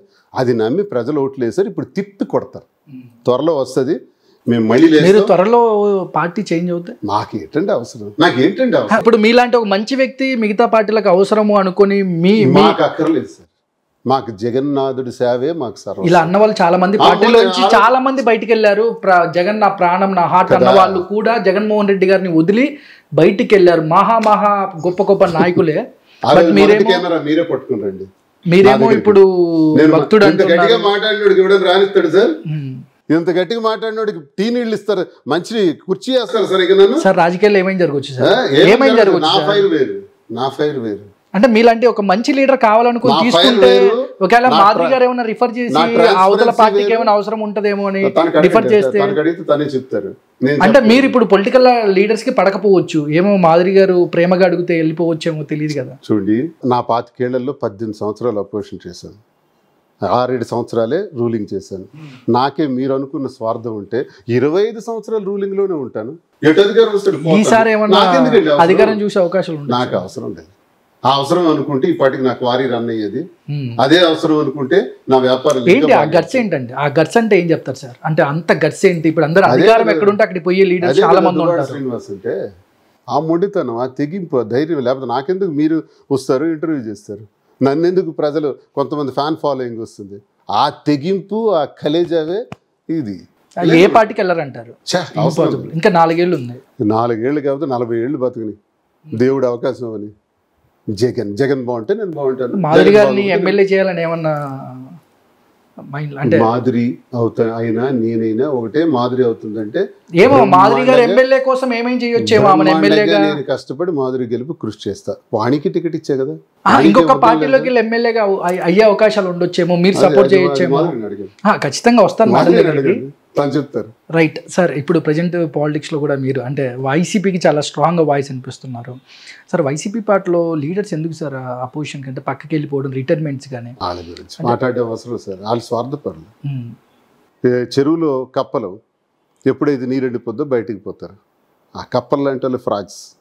పోతే పోని జగనన్నకి మాకు ధైర్యం. ఆర్థికంగా పోయిన వాళ్ళు కూడా ఆర్థికంగా బలమైన వాళ్ళే పోయారు. ఏమి అందరూ ఆషామాష వాళ్ళు కూడా బయటికి వెళ్ళలేదు. చూడండి, వీళ్ళకన్నా సామాన్య కార్యకర్త గొప్ప అని నేను అంటాను. కార్యకర్త బ్రతికేలాగా ఉంటుంది తెలుసు సార్. గ్రామ స్థాయిలో కార్యకర్తకి నివసించే గ్రామం 1 వీధి, 2 వీధులు, 3 వీధులే ఉంటాయి మహా అయితే. పంచాయతీ చూసుకున్న ఆ 3-4 వీధుల్లో గెలిచిన పార్టీ తాలూకు వ్యక్తులు కూడా ఎదురే ఉంటారు. రోజు ఆ వ్యక్తిని చూసుకుంటూ ఆ వ్యక్తి పెట్టే కష్టాలని అనుభవిస్తూ బ్రతుకుతుంటాడు కార్యకర్త, సామాన్య కార్యకర్త. ఇంకా నాలాంటి వాడు ఎదురుగా అచ్చెన్నాయుడు ఇల్లు లేదు, జగన్మోహన్ రెడ్డి గారి ఇంటి ఎదురుగా చంద్రబాబు నాయుడు ఇల్లు లేదు, మోదీ గారి ఇంటి ఎదురుగా రాహుల్ గాంధీ ఇల్లు లేదు. అంటే మా శత్రుత్వం ఎలా ఉంటుంది? అక్కడ ఉంటాడు, ఇక్కడ ఉంటాం. కానీ కార్యకర్త శత్రువు ఎక్కడ ఉంటాడో తెలుసు సార్, ఆయన ఇంటి ఎదురుగానే ఉంటాడు, లేదా పక్క వీధిలో ఉంటాడు. వాడు ఎంత ధైర్యం చేసి బ్రతుకుతున్నాడు సార్. వాడిపాటి శక్తి లేదా మనకి, వాడిపాటి ఆలోచన మనకు లేదా? కార్యకర్తలో మనం బ్రతకలేమా? అంత హుందాగా కాలు రగరేసుకొని బ్రతకలేము మనం. ఎందుకంటే నీచమైన బ్రతుకు. ఓడిపోతే పోతామా? 5 ఏళ్ళకే కదా, భరించాలి. శ్రీనివాస్ గారు 2000 నుంచి ఇన్ని ఇయర్స్, మీరు 25 ఇయర్స్ రాజకీయాల్లో ఉన్నారు. ఒకప్పుడు రాజకీయాలు వేరుగా ఉండేవి, ఇప్పుడు వ్యక్తిగత దూషణలాకే వెళ్ళే ఇప్పుడున్న రాజకీయాలు. అంటే ఎందుకు సార్, అంటే ఇంత వేరియేషన్? రాజశేఖర్ రెడ్డి గారు ఉన్నప్పుడు ఒక రాజకీయం నడిచింది, ఆ తర్వాత ఒక రాజకీయం. ఎందుకంటారు? అంటే ఇంట్లో ఫ్యామిలీస్, భార్యల్ని, పిల్లల్ని ఒక రాజకీయం ఎక్కడ దాకా ఉండాలి, ఒక హుందాగా ఉండాలి, లేదంటే ఒక కొంతవరకు బాగుంటుంది, బట్ ఇంటి దాకా వెళ్ళే ఇవన్నీ ఎలా సార్? అంటే ఎలా చూస్తారు? దీనికి ప్రారంభించింది పవన్ కళ్యాణ్. ఫస్ట్ పంచలోడగొడతామని వ్యక్తిగతంగా మాట్లాడచ్చా? ఈ రాష్ట్రంలో, ఈ దేశంలో ఒక ముఖ్యమంత్రిని అంతకుముందు ఎవరు మాట్లాడలేదా? పవన్ కళ్యాణ్ గారే మాట్లాడారంటే అంతకుముందు ఏం జరగలేదు, ఏం మాట్లాడలేదా? నేను 2000 సంవత్సరం నుంచి రాజకీయాల్లో ఉన్నాను. విమర్శలు సిద్ధాంతపరంగా ఉండేవి. మీరు ఒక పార్టీకి చెందుతారు, నేను ఒక పార్టీకి చెందిన వ్యక్తిని. పార్టీ సిద్ధాంతం మీద నేను విమర్శించేవాడిని, మీరు నాన్న అలాగే పార్టీ సిద్ధాంతం మీద విమర్శించేవారు. వ్యక్తిగతంగా ఎప్పుడు విమర్శలు ఉండేవి కావు, చెలోక్తులు ఉండేవి, కామెడీగా ఉండేవి ఆ చెలోక్తులు. కానీ ఇదేంటిది, నిన్ను పంచలోడగొడతామని ఒక ముఖ్యమంత్రి స్థాయిని వ్యక్తిని అంటే మా నరాలు తెగిపోవు. మాకు చాలా కోపం వచ్చింది. ఆ కోపాలు ఎటువంటి పరిస్థితులకు దారితీసాయి? ఓర్పు ఓర్పు ఓర్పు ఓర్పు, ఆగాలి ఆగాలి. ఆ పరిస్థితి ఇంకా స్పీడ్ ఎక్కింది. ఆ స్పీడ్ ఎక్కిన దాంతో వాయిస్ మారింది, డైలాగ్ మారింది. సార్ డైరెక్ట్ గా పవన్ కళ్యాణ్ గారిని టార్గెట్ చేశారు. చాలా డైరెక్ట్ గా ఇంగ్లీష్ చదువుకొని, లా చదువుకొని పవన్ కళ్యాణ్ గురించి, ఆ వైబ్స్ గురించి, వ్యక్తిగత జీవితాల గురించి మాట్లాడాల్సిన అవసరం నాకు లేదు. నిజంగా చెప్పాలంటే ఇంత చదువుకొని కూడా ఒక లెక్చరర్గా కానీ జగన్మోహన్ రెడ్డి గారి కోసమే మాట్లాడారు అనేది ఎక్కువగా కూడా కాలేజీలు సొంతంగా రన్ చేశాను నేను 1992. ఎందుకు సార్ ఇప్పుడు ఇంత ఎడ్యుకేషనల్? మీరు ఒక మాట మనం మాట్లాడితే అది ఎంత దూరం వెళ్తుంది, ఎన్ని సంవత్సరాలు ఫీడ్ అయి ఉంటుంది అనేది మీకు కూడా తెలుసు. అంటే మీరు వెల్ ఎడ్యుకేటెడ్, అందరికంటే మీరు వెల్ ఎడ్యుకేటెడ్. బట్ ఓకే, ఒక లీడర్ని ఒక పార్టీ లీడర్లు అనుకున్నారు, ఖచ్చితంగా ఒక వార్ నడిచింది. జగన్ గారు అన్నారు, పవన్ కళ్యాణ్ గారు అన్నారు, రేపొద్దున పార్టీలు లీడర్స్ మారుతూ ఉంటారు, ఉంటూ ఉంటారు. బట్ అలాంటి మీరు అంటే అరే నేను ఊరికే మాట్లాడేసాను, అలా మాట్లాడుకోకుండా ఇంకొక మాట మాట్లాడితే బాగుండే, అలాంటి రీగ్రెట్స్ ఉండవు మీకు? రిగ్రెట్ అవ్వాలి ఎప్పుడు? అంటే మీరు మాట్లాడింది కరెక్ట్ అని మీ చుట్టుపక్కల వాళ్ళు ఆడిన మాటకి నేను రెస్పాండ్ అయ్యాను ఈక్వల్గా. Why shall we get regret? వాళ్ళు ఆడిన మాటకే నేను ఈక్వల్గా రెస్పాండ్ అయ్యాను. నేను రిగ్రెట్ అవ్వాలి కొంచెం కూడా regret? No way, I don't get regret. నిన్న జగన్మోహన్ రెడ్డి గారు ప్రెస్ మీట్ కూడా పెట్టడం జరిగింది, కార్యకర్తలను పట్టించుకుంటానే. కార్యకర్తలను పట్టించుకోకపోవడమే వల్లే ఈరోజు వైసీపీకి 11 వచ్చాయనుకోవచ్చా? ఒకటి, గవర్నమెంట్లో మేము రూలింగ్ చేసేటప్పుడు కొంచెం కార్యకర్తలకి మేము పట్టించుకోలేదు అన్నది నా భావన కూడా. జగన్మోహన్ రెడ్డి గారు నిన్న కూడా చెప్పారు. అందరూ కూడా ఆయన నుంచి మా వరకు మేము తీసుకున్న ఫీడ్బ్యాక్, కార్యకర్తకు సరైన గౌరవం ఇవ్వలేకపోయాను. అది మేము దానికి బాధ్యులు, బాధపడుతున్నాం కూడా. మళ్ళీ అవకాశం వస్తే కార్యకర్త నెత్తి మీద పెట్టుకొని పార్టీ తీసుకెళ్తుంది. కార్యకర్తని ముందు పెట్టి ముందుకు వెనక నడిచే పరిస్థితి మా పార్టీ ఒక రకమైన ఆలోచనతో మేము ముందుకు పోతాం. చాలా కాన్ఫిడెంట్గా ఉన్నారు శ్రీనివాస్ గారు. All the best and congrats.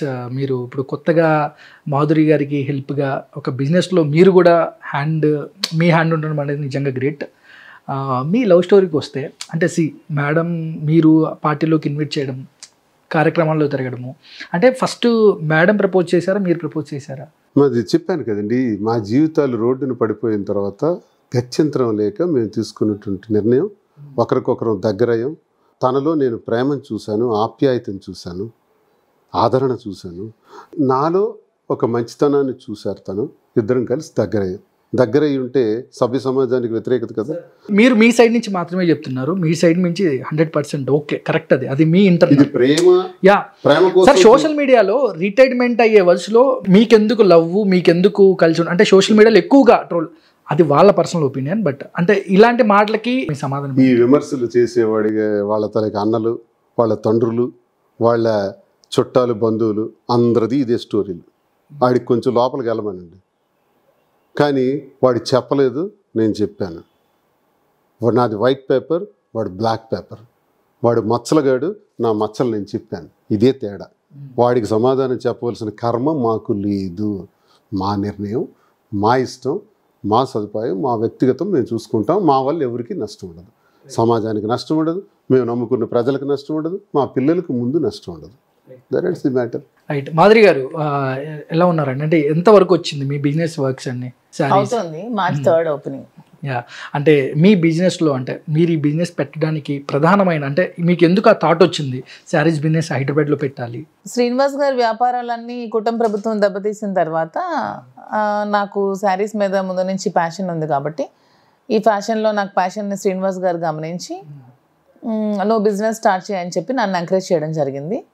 So ఇది డైరెక్ట్గా పాలిటిక్స్కి సంబంధం లేకుండా ఉన్న బిజినెస్, పీపుల్కి నాకు మధ్యలో ఏ డిఫరెన్సెస్ లేకుండా వాళ్ళకి డైరెక్ట్గా నాతో ఉన్న రిలేషన్స్ బట్టి అయిన బిజినెస్ కాబట్టి నాకు పీపుల్కి మంచి బాండింగ్ ఉందని నేను ముందు నుంచి అనుకుంటాను కాబట్టి సో దీంట్లో పొలిటికల్ ఇంటర్ఫీరెన్స్ ఏమీ ఉండదు, హ్యాపీగా బిజినెస్ చేసుకోవాలనే ఆలోచనతో నేను శారీ స్టోర్ ఓపెన్ చేద్దాం అనుకున్నాను. దాన్ని శ్రీనివాస్ గారు ఓకే అని చెప్పారు, బ్యాక్ హ్యాండ్లో సపోర్ట్ చేస్తానని చెప్పారు, ఆ విధంగానే సపోర్ట్ చేస్తున్నారు. మాధురి గారు ఆయనేమో పొలిటికల్ అపోజిషన్ లీడర్స్ పైన ఏమో ఇరుచుకు పడిపోతూ ఉంటాడు, చాలా కోపంగా చాలా క్రూరంగా, అంటే ఇంకా అవతల చూసినా చాలా భయపడే సిచ్యువేషన్స్ కూడా ఎదురవుతూ ఉంటాయి అవతల వ్యక్తులకి ఆయన చూస్తుంటే. అలాంటి దువ్వాడ శ్రీనివాస్ గారు అంటే మీతో ఎలా ఉండేవారు? అంటే ఆయన అంత కోపంగా చూపించేవాడు? అంటే మీరు చెప్పిన మీకు ఏమేమి కావాలి శారీస్ బిజినెస్లో అవ్వచ్చు, లేదంటే మీ డెవలప్మెంట్ అది పొలిటికల్ వరకే, అది ఇంట్లో అలాగే ఉండదు, ఇంట్లో అంతా చాలా ప్రేమగా ఉంటారు. ఆయనలో ఎక్కడ ప్రేమ కనపడుతూ ఎప్పుడు మీడియా ముందుకు వచ్చినా ఏదో ఒక ఇష్యూ మీద చాలా బలంగా ఇష్యూ రైస్ చేస్తే మీరు రైస్ చేస్తుంటే అతను ఇంకో డబుల్ వాయిస్ రైస్ చేస్తారు, ఆయనలో డబుల్ రోల్స్ ప్రేమగా మాట్లాడతారు. ఓకే, మీ మీద ఎప్పుడు కోపం చూపిలేదు ఆయన? నా మీద అసలు ఎప్పుడు కోపడ్రు. అసలు మీకు శ్రీనివాస్ గారు అంటే మీకు బాగా నచ్చే అంశాలు ఏమైనా ఉన్నాయా? ఈ విరుచుకుపడే విధానమే నాకు ఇష్టం. అదేంటి కొంచెం ఒక రొమాంటిక్ గా ఉంటుంది, లేదా హెయిర్ స్టైల్ బాగుంటుంది చెప్తారు కదా. నాకు రౌడీ బేబీస్ అంటే ఇష్టం. శ్రీనివాస్ గారు ముందు నుంచి రౌడీ, అసలు టెక్కల్లో బాంబులు తిననేవాళ్ళు. అప్పటి నుంచి శ్రీనివాస్ గారు అంటే అసలు నాకు ఇష్టం. మీరు ఆయన్ని ఎప్పుడు చూసారు? అంటే బిఫోర్ 2021 లో చూసాను అతనికి. ఎక్కడ చూసారు? ఒక ఉమెన్స్ డే సెలబ్రేట్ చేశాను, దానికి చీఫ్ గెస్ట్ గా శ్రీనివాస్ గారిని ఇన్వైట్ చేయడానికి వాళ్ళ ఇంటికి వెళ్ళి అతను ఇన్వైట్ చేయడం జరిగింది. మీరు ఫస్ట్ టైం ఎప్పుడు మాట్లాడారు? అప్పుడే ఆ రోజు మాట్లాడాను, అదే ఫస్ట్ శ్రీనివాస్ గారు నేను కలవడం. మీరు అనుకున్నారా ఆయనతో జర్నీ లాంగ్ లో? నేను అలా ఏం అనుకోలేదు, చూడగానే మంచి పర్సనాలిటీ, మంచి మనిషి, బాగా మాట్లాడతారు, మంచి మనసు ఉన్న మనిషి, చాలా హంబుల్, అలా అనుకున్నాను. కానీ చాలామంది అంటే ఎక్కువగా మాట్లాడేది ఏంటంటే ఆయనకు ఒక ఫ్యామిలీ ఉంది, 2 పిల్లలు ఉన్నారు, బట్ ఆయన లైఫ్లోకి మీరు వెళ్ళడం, కుక్కలు మొరుగుతూ ఉంటా, నేను పట్టించుకోను, ఆయన లైఫ్లోకి నేను వెళ్ళలేదు. వాణి అనే మహిళ వల్ల మా ఇద్దరం ఇలా ఉండాల్సి వచ్చింది. ఆమెకున్న ధనదాహం, ఆమెకున్న టికెట్ మీద పిచ్చితో శ్రీనివాస్ గారిని వద్దనుకొని డైవోర్స్ ఇద్దామని చెప్పి ఆమెను శ్రీనివాస్ గారిని వద్దనుకొని దూరం పెట్టడం జరిగింది. ఆ టైంలో మేము కలవడం జరిగింది. దీంట్లో ఎవడేమనుకున్నా మాకు అనవసరం, ఇదే ఫ్యాక్ట్స్, మేము చెప్తున్నాం కదా, ఇది ఫ్యాక్ట్స్. ఇప్పుడు అతని జీవితంలోకి వెళ్ళడానికి అతనేమి 20 సంవత్సరాలు బాలకుమారుడు కాదు, కోట్ల ఆస్తిపరుడు కాదు. నేను ఇప్పుడు అతని జీవితంలో తొంగి చూడడానికి తనేమో ఒక రాష్ట్రానికి సీఎం కాదు, అట్లీస్ట్ మినిస్టర్ కాదు, ఒక ఎమ్మెల్యే కాదు, ఏమీ కాదు. అతని జీవితంలో చొరబడ్డానికి ఇవన్నీ అబద్ధపు మాటలు, ఫేక్ ప్రచారాలు. శ్రీనివాస్ గారు ఈ కష్టాల్లో ఇతను ఉన్నప్పుడు, మా ఇద్దరి మధ్యలో డిస్టర్బెన్సెస్ వాణి వల్ల వచ్చినప్పుడు, నా ఫ్యామిలీ పరంగా వచ్చినప్పుడు, ఇతని ఫ్యామిలీ పరంగా వచ్చినప్పుడు, మా ఇద్దరం దూరంగా ఉన్నప్పుడు, శ్రీనివాస్ గారు కూడా ఇంటి నుంచి దూరంగా ఉన్నప్పుడు, అతని బాధ్యతలు నేను చూస్తూ వస్తున్నప్పుడు శ్రీనివాస్ గారికి అప్పుడు దగ్గర అవడం జరిగింది. ఆ దగ్గర అవడం కాస్త ప్రేమగా చిగురించి ఇద్దరం కలిసి ఒక నిర్ణయానికి వచ్చి కలిసి ఉందామని నిర్ణయించుకో. అదే నాన్ స్టాప్ గా గ్యాప్ లేకుండా అంటే ఇది 100%. అంటే ఇందులో చెప్పొచ్చు, శ్రీనివాస్ గారిని లాక్కుంది, శ్రీనివాస్ గారు ఇచ్చేసుకుంది, శ్రీనివాస్ గారిని ఎందుకు లాక్కొని నేనేం చేయాలి, శ్రీనివాస్ గారు ఇప్పుడు లాక్కొని నేనేం చేయాలి, తన దగ్గర 1000 కోట్లు ఉన్నాయా, లాక్కుంటే నాకు వస్తాయి, రేపు పొద్దున 1000 కోట్లు వస్తాయేమో, ఎలా వస్తాయి, ఆయన సంపాదిస్తాడేమో, ఎలా సంపాదిస్తాయి, అవన్నీ ఫ్యూచర్ కోసం ఎలా ప్లాన్ అనుకుంటాం మనం. ఫ్యూచర్ లో రేపొద్దు బతుకుతామో లేదో కూడా తెలియదు, రేపు పొద్దున్న గురించి ఎవడైనా ఆలోచిస్తాడా? నేను ఎప్పుడు ఆలోచించాను ఫ్యూచర్ కోసం. ఈ రోజు ఏముందో అదే, రేపైతే మనది కాదు, ఈ రోజే మనది, ఈ రోజు మాకు నచ్చినట్టు బ్రతికేద్దాం, రేపు ఉంటామో లేదో. మీ హస్బెండ్ నుంచి సపోర్ట్ అండి? మా హస్బెండ్ నుంచి సపోర్ట్ అంటే మా మధ్యలో ముందు నుంచి డిస్టర్బెన్సెస్ ఉన్నాయి. ఎందుకంటే తను ఎప్పుడు ఫారెన్ లో ఉండేవాళ్ళు, నేను ఎప్పుడు ఇండియాలో ఉండేదాన్ని. నాకు ఫారెన్ వెళ్ళడానికి ఎప్పుడు ఇంట్రెస్ట్ ఉండేది కాదు.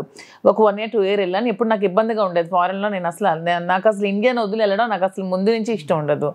ఒక భారతీయ స్త్రీగా నాకు ఇండియాలో ఉండడమే ఇష్టం, నాకు హిందూ సాంప్రదాయం ఇష్టం. నేను ఫారెన్లో బతకలేను. అతనికి ఎన్నోసార్లు రిక్వెస్ట్ చేశాను, మీరు ఇండియా వచ్చాను, నేను ఒక్కదాన్ని బ్రతకలేకపోతున్నాను, నాకు లోన్లీనెస్గా ఉంది, నేను బ్రతకలేనని చాలాసార్లు రిక్వెస్ట్ చేశాను. అతను ఎప్పుడు ప్రియారిటీ మనీకి ఇచ్చారు, ఫ్యామిలీకి ఇవ్వలేదు.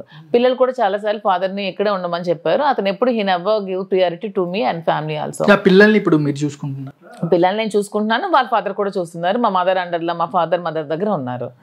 సో అతని నుంచి నాకు గ్యాప్స్ ఉన్నప్పుడు ఈ గ్యాప్లో వాణి వచ్చి ఇంకొంచెం గ్యాప్ పెట్టింది. దీనివల్ల డిస్టర్బెన్సెస్ పెరిగి నేను ఒంటరిగా ఉండడం జరిగింది. మీరే కావాలని వలేసారు అనేది ఎక్కువగా ఆరోపిస్తున్నారు. అదే అడుగుతున్నాను, I'm asking everyone why Srinivas గారిని వలేస్తే నాకు ఏం వస్తుంది ఆన్సర్ చెప్పండి అని అడుగుతున్నా. ఇప్పుడు మీరే ఉన్నారు మనోహర్, శ్రీనివాస గారిని వల వేస్తే నాకేమొస్తుంది చెప్పు, అప్పుడు నేను అగ్రీ అవుతాను. శ్రీనివాస్ గారిని వల వేస్తే నాకేమొస్తుంది? శ్రీనివాస్ గారు ఆ మాట చెప్పాలి, నన్ను వల వేసిందని. ఎవడో చెప్పడం ఏంటి? ఇప్పుడు ఎవరి కోసం అందగాడయ్యాడు కాబట్టి ఆయన ఒక అందంగా ఉంటాడు. అందంగా ఉంటాడా? అదే ఒప్పుకుంటాను, అందగాడే. నేను ఒప్పుకుంటాను, అందగాడు కాదు, అందగాడని ఒప్పుకున్నారు. అతనికన్నా అందగాడులు ఉండరా? ఇప్పుడు అతను 100 కోట్ల ఆస్తి రాసేసి వానికి వచ్చేసి 0 స్టేజ్ లో వచ్చారు. మరి అప్పుడు అతన్ని తీసుకుని నేనేం చేస్తాను చెప్పండి? ఎందుకు వల వేస్తాను? మరి ఆన్సర్ చెప్పండి. మనం మీరు చెప్తేనే 100% మీరు ఇప్పుడు ఒక విమర్శ వచ్చినప్పుడు అందరికీ సమాధానం చెప్పాల్సిన అవసరం లేదు. First point. ఇప్పుడు ఆ ప్రశ్నలు ఎక్కువైనప్పుడు ఖచ్చితంగా ఎక్కడో చోట సమాధానం అయితే చెప్పాలి కదా. ఎన్నిసార్లు చెప్తాను? ఇంకా మీరు అనుకోండి, అది మీ కర్మ. వలేసానంటే అనుకోండి, ఏం చేశానంటే అది అనుకోండి. అంటే ఇప్పుడు మీరు ఒక మంచి రీల్స్ చేస్తారు, ఏదైనా మంచి మంచి ఫొటోస్, కింద కామెంట్స్ కూడా పెడుతూ ఉంటారు. ఇప్పుడు తగ్గాయిలే, మీరు ఆన్సర్లు చెప్పారు కాబట్టి తగ్గాయి. తగ్గకపోయినా ఐ డోంట్ కేర్. వాడింట్లో ఆడి పిల్లంకి ఎవడేమంటున్నాడో, వాళ్ళ ఇంట్లో వాళ్ళ అమ్మకి ఏమంటున్నారో, ఇంటికి చెల్లికి ఏమంటున్నాడో ముందు చూసుకోండి. మీ ఇంట్లో మీ ఫ్యామిలీ కరెక్ట్గా ఉందో, నువ్వు కరెక్ట్గా ఉన్నావు లేదు. నువ్వెవరు నన్ను జడ్జ్ చేయడానికి? మీరెవరు నన్ను జడ్జ్ చేయడానికి? అసలు మీకు ఉన్న రైట్స్ ఏంటి నన్ను జడ్జ్ చేయడానికి? ఎవరి లైఫ్ని ఎవరు జడ్జ్ చేయడానికి ఎవరికి రైట్స్ లేవు. మీ లైఫ్ని జడ్జ్ చేయడానికి నాకు రైట్ లేదు, నా లైఫ్ జడ్జ్ చేయడానికి మీకు రైట్ లేదు. నా జీవితం నాకు నచ్చినట్టు బ్రతుకుతాను, ఇది నా జీవితం.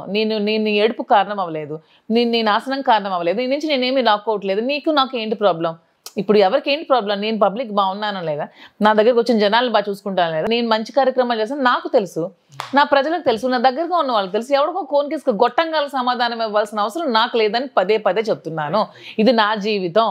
నా హస్బెండ్కి నాకు డిస్టర్బెన్సెస్ వచ్చి, వాణి గారికి శ్రీనివాస్ గారి డిస్టర్బెన్స్ వచ్చాక మా ఇద్దరం కలిసి ఉండాలని నిర్ణయం తీసుకొని మా ఇద్దరం భార్యాభర్తల్లాగా కలిసి మేము భార్యాభర్తలమే. మేము మానసికంగా మనస్సాక్షిగా దేవుడి సాక్షిగా మేమిద్దరం ప్రమాణాలు చేసుకున్నాం, భార్యాభర్తలుగానే ఉంటున్నాము. దీన్ని ఎవడు కామెంట్ చేయడానికి వీలు లేదు. చేసినా సరే నేను ఊరుకోను. ఆయన వీర భక్తులు వెంకటేశ్వర స్వామికి, మీరు కూడా భక్తురాలు వెంకటేశ్వర స్వామికి. అలాంటి వెంకటేశ్వర స్వామి సన్నిధిలో అంటే మీ సైడ్ మీరు క్లియర్గా కొన్ని మీడియా ఛానల్స్ కూడా చెప్పారు, మీరు పర్సనల్ కూడా చెప్పారు. అంటే ఎందుకు అంత టార్గెటెడ్గా అంటే మీరు అక్కడ రీల్స్ చేయడము, ఆ తర్వాత ఆ రీల్స్ వైరల్ అవ్వడము, అక్కడ ఫోటోస్ చేయడము, అంటే వాళ్ళు చెప్పిన నేనైతే చూడలేదు. చెప్పిన ఎవడో కోన్కేసుకు గొట్టంగా చెప్తే ఎలా వింటారయ్యా మీరు? మీరేమైనా నేను రీల్ చేయడం చూసారా? నేనైతే చూడలేదు. ఎందుకు మీ మీద అలాంటివి వచ్చాయి? టార్గెట్ చేస్తున్నారు. నేను 100% చూడలేదు. ఎందుకంటే ఆయన కూడా చెప్పాడు వెంకటేశ్వర స్వామికి మమ్మల్ని టార్గెట్ చేస్తుంది. నేనే రీల్స్ చేయలేదు, అందరిలాగే స్వామి గుడికి నేను వెళ్ళాను. ఇంతకు ముందు చాలా సార్లు వెళ్ళాను, ఇంతకు ముందు చాలా సార్లు వీడియోస్ తీసుకున్నాను. ఇంతకు ముందు మేము బ్రహ్మోత్సవాల్లో చాలాసార్లు పార్టిసిపేట్ చేశాను. చాలామంది 100 మందితో స్టూడెంట్స్తో నేను భరతనాట్యం చేశాను. అదే మాడవీధుల్లో కోలాటం చేశాను. అదే మాడవీధుల్లో వీడియోలు తీసుకున్నాను. చాలా ప్రోగ్రామ్ అప్పుడెప్పుడు లేనివి. ఇప్పుడు అందరిలాగే నేను గుడికి వెళ్ళాను, అందరిలాగే నేను జస్ట్ ఫోటో తీసుకున్నాను గుడి దగ్గర. ఒక లక్షల మంది కెమెరాస్ ఫొటోస్ పెట్టుకుని వీడియోస్ తీసుకున్నారు. ఎవరు లేని మోడల్ని ఎందుకు టార్గెట్ చేస్తున్నారు? నన్నే ఎందుకు చేస్తున్నారు? దాని స్టేషన్కి నా మీద కేసులు పెట్టారు, నా మీద ఎన్నో 2-3 సెక్షన్లు వేశారు. వెళ్ళాను, ఇంటరాగేట్ చేశారు, 5 hours ఉంచారు. ఎవరికి ఏ ఎవిడెన్స్ కూడా దొరకలేదు. ఎందుకంటే స్వామి వారి దగ్గర నేను ఏ రీల్స్ చేయలేదు. ఆరోపణ మాత్రమే. నేను హిందూ సాంప్రదాయం గౌరవించే స్త్రీగా, స్వామివారి భక్తురాలుగా మాకు ఎలా ఉండాలో మా కట్టుబాట్లు మాకు అన్నీ తెలుసు. మేము గుడికి వెళ్తే 24 గంటల ముందు మేము నాన్ వెజ్ తినము. అంత పర్ఫెక్ట్ గా మేము స్వామివారి టెంపుల్కి వెళ్తాము, వెళ్ళి దర్శనం చేసుకొని కాదు మేము స్వామివారి భక్తులు. శ్రీనివాస్ గారు మిమ్మల్ని చూసినా, మాధురి గారిని చూసినా అంటే ఎవరికైతే అలా అనిపించదు. ఫస్ట్ ఆఫ్ ఆల్ మీరు ఆ బొట్టు, ఆ దేవుడి బొట్టు లేని మీరు బయటికి రారు. కట్టు బొట్టు నేను టెంపుల్కి వెళ్తామంటే ముందు నుంచి నేను నాన్ వెజ్ ఫుడ్ ఎక్కువ తింటానా? 24 hours ముందే అసలు. అంటే చాలా మంది అంటే మిమ్మల్ని అభిమానించే వాళ్ళు చాలా మంది ఫీల్ అయ్యారు, ఎందుకు రీల్స్ చేసిందని. చూస్తే రీల్స్ లేవు. నేను కూడా సెర్చ్ చేసా, అలా బ్రహ్మోత్సవాల్లో ఫోటోలు తీసుకుంటున్నారు. మేము ఒక మధ్యలో నడుచుకునే మెట్ల మీద కూర్చున్నాం. మేము కూడా సెల్తో సరదాగా సెల్ఫీలు తీసుకునే వాళ్ళు ఉన్నారు. ఇలా రకంగా అంతే తప్ప రీల్స్ చేయటం కానీ దీని గురించి చాలా గట్టిగా స్ట్రాంగ్ గా ఫైట్ చేశారు. ఫోటో షూట్లు కానీ రాంగ్ అది అక్కడ చేయవలసి అక్కడ చేయకూడదు అన్నది మాకు బాగా. ఇది కావాలని టార్గెటెడ్ అనుకోవచ్చా?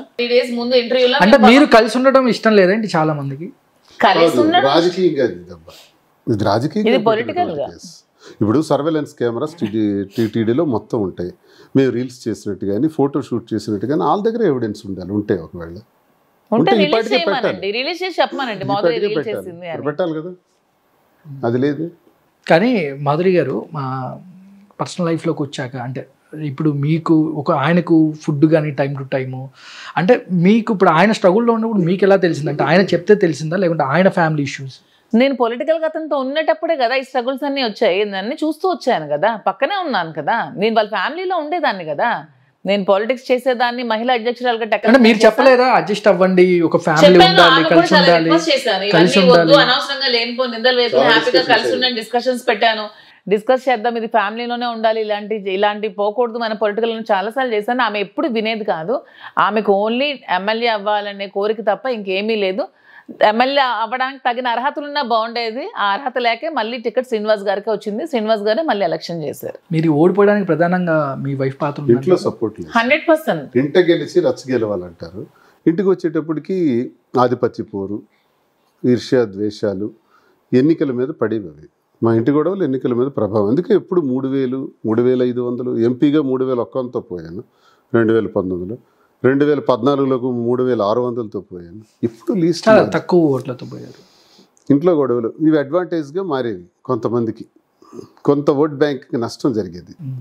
ఈసారి అది జరగదు. ఈసారి ఇంట గెలిచి రచ్చ గెలుస్తున్నాను కదా, ఇంట్లో బాగుంది, ఇంకొక ఇంట్లో గెలుస్తాను సార్. మాధురి గారు షాప్ వర్క్స్ ఎంతవరకు వచ్చాయి? ఎలాంటి శారీస్ మీరు అంటే ఎలాంటి ప్రొవైడ్ చేస్తున్నారు? నేను శారీస్ అంటే నేను ఎక్కువగా, నాకు శారీస్ అంటే ఇష్టం. నేను చాలా షాప్స్కి వెళ్ళి చూసినప్పుడు, శారీస్ పర్చేస్ చేసినప్పుడు ఒకటే గమనించాను. ఎందుకంటే వీవర్స్ దగ్గరికి తెస్తున్నప్పుడు ఒక ప్రైసు, దాన్ని మనకి రిటైల్ ప్రైస్కి వచ్చినప్పుడు కస్టమర్స్కి దాని మీద చాలా విపరీతమైన డబ్బులు, అంటే ఒక 10,000 పెట్టి మనం కొనాల్సిన చీరని ఒక 40, 50, 60, 70, 80 వేలు కూడా కొన్ని స్టోర్స్ అమ్ముతున్నారు. నేను చాలా గమనించాను. సో ఇదేది లేకున్నా weavers to direct customers with some price, అంటే మాకు ట్రాన్స్పోర్ట్, మాకు కొంచెం దానికి సంబంధించిన కొంచెం ప్రైసెస్ వేసుకొని డైరెక్ట్గా వీవర్స్ ప్రైస్ నుంచే కస్టమర్కి ఇవ్వాలని వెరైటీస్ ఆఫ్ శారీస్. మెయిన్లీ ఎక్కువ హ్యాండ్లూమ్స్ అనమాట, అంటే all original handloom saris, all types of saris, అంటే పట్టు చీరలు కానీ, ఆర్గాన్జా కానీ, టసర్స్ కానీ, జార్జెట్స్ కానీ, బెనారస్ కానీ, మైసూర్ సిల్క్స్ కానీ, మైసూర్ క్రేప్స్ కానీ, ఎవ్రీథింగ్. ఇదని కాదు, జరీ కోటాస్, ఇవి ప్రతిది కూడా, కోటా జరీస్, ఏదైనా సరే, పైతానీస్, అన్ని ఆల్ వెరైటీస్ శారీస్ ప్రతి ఒక్క మహిళకి అందుబాటు రేంజ్లో ఉండాలని శ్రీనివాస్ గారికి నేను అడగగానే నా కోసం శ్రీనివాస్ గారు దగ్గరుండి మగ్గాలు అవి ఏర్పాటు చేయించి వీవర్స్ని కూడా పెట్టి, వీవర్స్తో మాట్లాడి, శ్రీనివాస్ గారు చాలామంది వీవర్స్తో మాట్లాడారు. మీకు శారీ ఒక చీర నేయడానికి ఎంత టైం పడుతుందంటే, వాళ్ళు 15 రోజులు పడుతుంది సార్, ఇలా 20 పడుతుంది సార్, మా కష్టం ఇలా పోతుందంటే, మీ కష్టం పోనివ్వకుండా మీకు అయిన ప్రైస్ మాకు చెప్పండి, మేమే మెటీరియల్ అవి మీకు సప్లై చేస్తామని శ్రీనివాస్ గారి దగ్గరుండి ఈ మెటీరియల్, దారాలు అన్నీ, వాళ్ళకి ముడి సరుకులు అన్నీ సప్లై చేయించి, మగ్గాలు అవి ఏర్పాటు చేయించి, వర్కర్స్ని పెట్టి దగ్గరుండి వీవింగ్ చేయించి, శారీస్ అన్ని నాకు నచ్చిన డిజైన్స్లో వీవింగ్ చేయించి నాకు ఇస్తున్నారు. సో అదే ధరకి మేము కూడా కస్టమర్కి ఇవ్వాలని నిర్ణయించుకొని అందుబాటు ధరలో విత్ క్వాలిటీ, మెయిన్ నేను క్వాలిటీ, ఎందుకంటే ఉమెన్గా నేను శారీ కట్టుకున్నప్పుడు ఆ క్వాలిటీ నాకు తెలుస్తుంది. మీరు చూసినా మీకు నచ్చచ్చు, నచ్చకపోవచ్చు, ఆ ఫీల్ అనేది మాకు తెలుస్తుంది. ఆ ఫీల్ పోకుండా ఆ ప్యూర్ క్వాలిటీ, అంటే ఆర్గాన్స్ అంటే ప్యూర్ ఆర్గాన్జా శారీ అందించాలని, ప్యూర్ టస్సర్ అంటే ప్యూర్ టస్సర్ అందించాలని, ఇలా ప్రతిదీ అనుకొని స్టోర్ ఓపెన్ చేద్దామని నిర్ణయించుకొని March 3న హైదరాబాద్లో ఫస్ట్ బ్రాంచ్ మదీనాగూడ మియాపూర్కి మధ్యలో అక్కడ స్టోర్ ఓపెన్ చేద్దామని నిర్ణయించుకున్నాను. సూన్ ఒక 2-3 స్టోర్స్ కూడా హైదరాబాద్లోనే ఓపెన్ చేశాక ఇంకొక బ్రాంచ్ వైజాగ్లో, ఇంకొక బ్రాంచ్ విజయవాడ, రాజమండ్రిలో పెట్టాలని నిర్ణయించుకొని ఈ బిజినెస్లోకి రావడం జరిగింది. మీరు ముద్దుగా రాజా అని పిలుచుకుంటారు సార్. అవును. ఆ రాజా కోసం ఒక మంచి సాంగ్. ఆకాశం ఏనాటిదో, అనురాగం ఆనాటిది, ఆవేశం ఏనాడు కలిగినో ఆనాడే తెలిసిందది, ఆకాశం ఏనాటిదో, అనురాగం ఆనాటిది. Nice nice nice ma'am. అసలు చాలా క్యూట్ కపుల్ లాగా అనిపిస్తున్నారు మాకైతే, చాలా నిండుగా. అంటే బాగా ఫుడ్ ఏమి ఇష్టం మ్యామ్? నేను ఫుడ్, శ్రీనివాస్ గారు ఫుడ్ తింటారు. అంటే ఏమి ఇష్టం బాగా? ఇది ఇష్టం అది ఇష్టం అని ఏమి ఉండదు, అన్నీ తింటారు, లిమిటెడ్గా తింటారు అంతే. స్వీట్స్లో కొంచెం ఈ రవ్వ లడ్డు, సున్నుండ్లు ఇలాంటివి కొంచెం తింటూ ఉంటారు, పాలకోవా అలా. నాన్ వెజ్లో నాటుకోడి, ఇగురు, రొయ్యలు, ఫిష్ అన్నీ తింటారు, బాగా వండి పెట్టాలి, దమ్ బిర్యానీ చేసి పెడితే ఇంట్లో ఫుడ్డే తింటారు, బయట ఫుడ్ తినరు.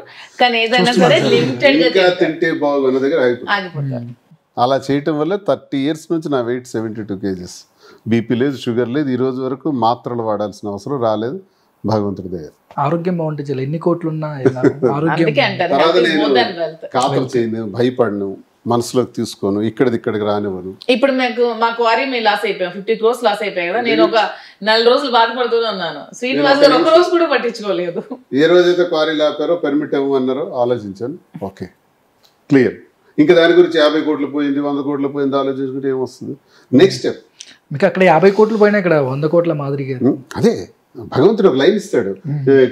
ఏమో మాదిరి గారు శారీస్ బిజినెస్ మీద ఒక 100 కోట్లు సంపాదిస్తారేమో. కిటికీలు మూస్తూ ద్వారాలు గుడ్ విల్ ఉంటే చాలు, గుడ్ విల్ సంపాదించుకుంటాం. డబ్బులు ముఖ్యం కాదండి. డబ్బే కావాలనుకుంటే ఈ వ్యాపారం చాలా మార్గాలు ఉంటాయి.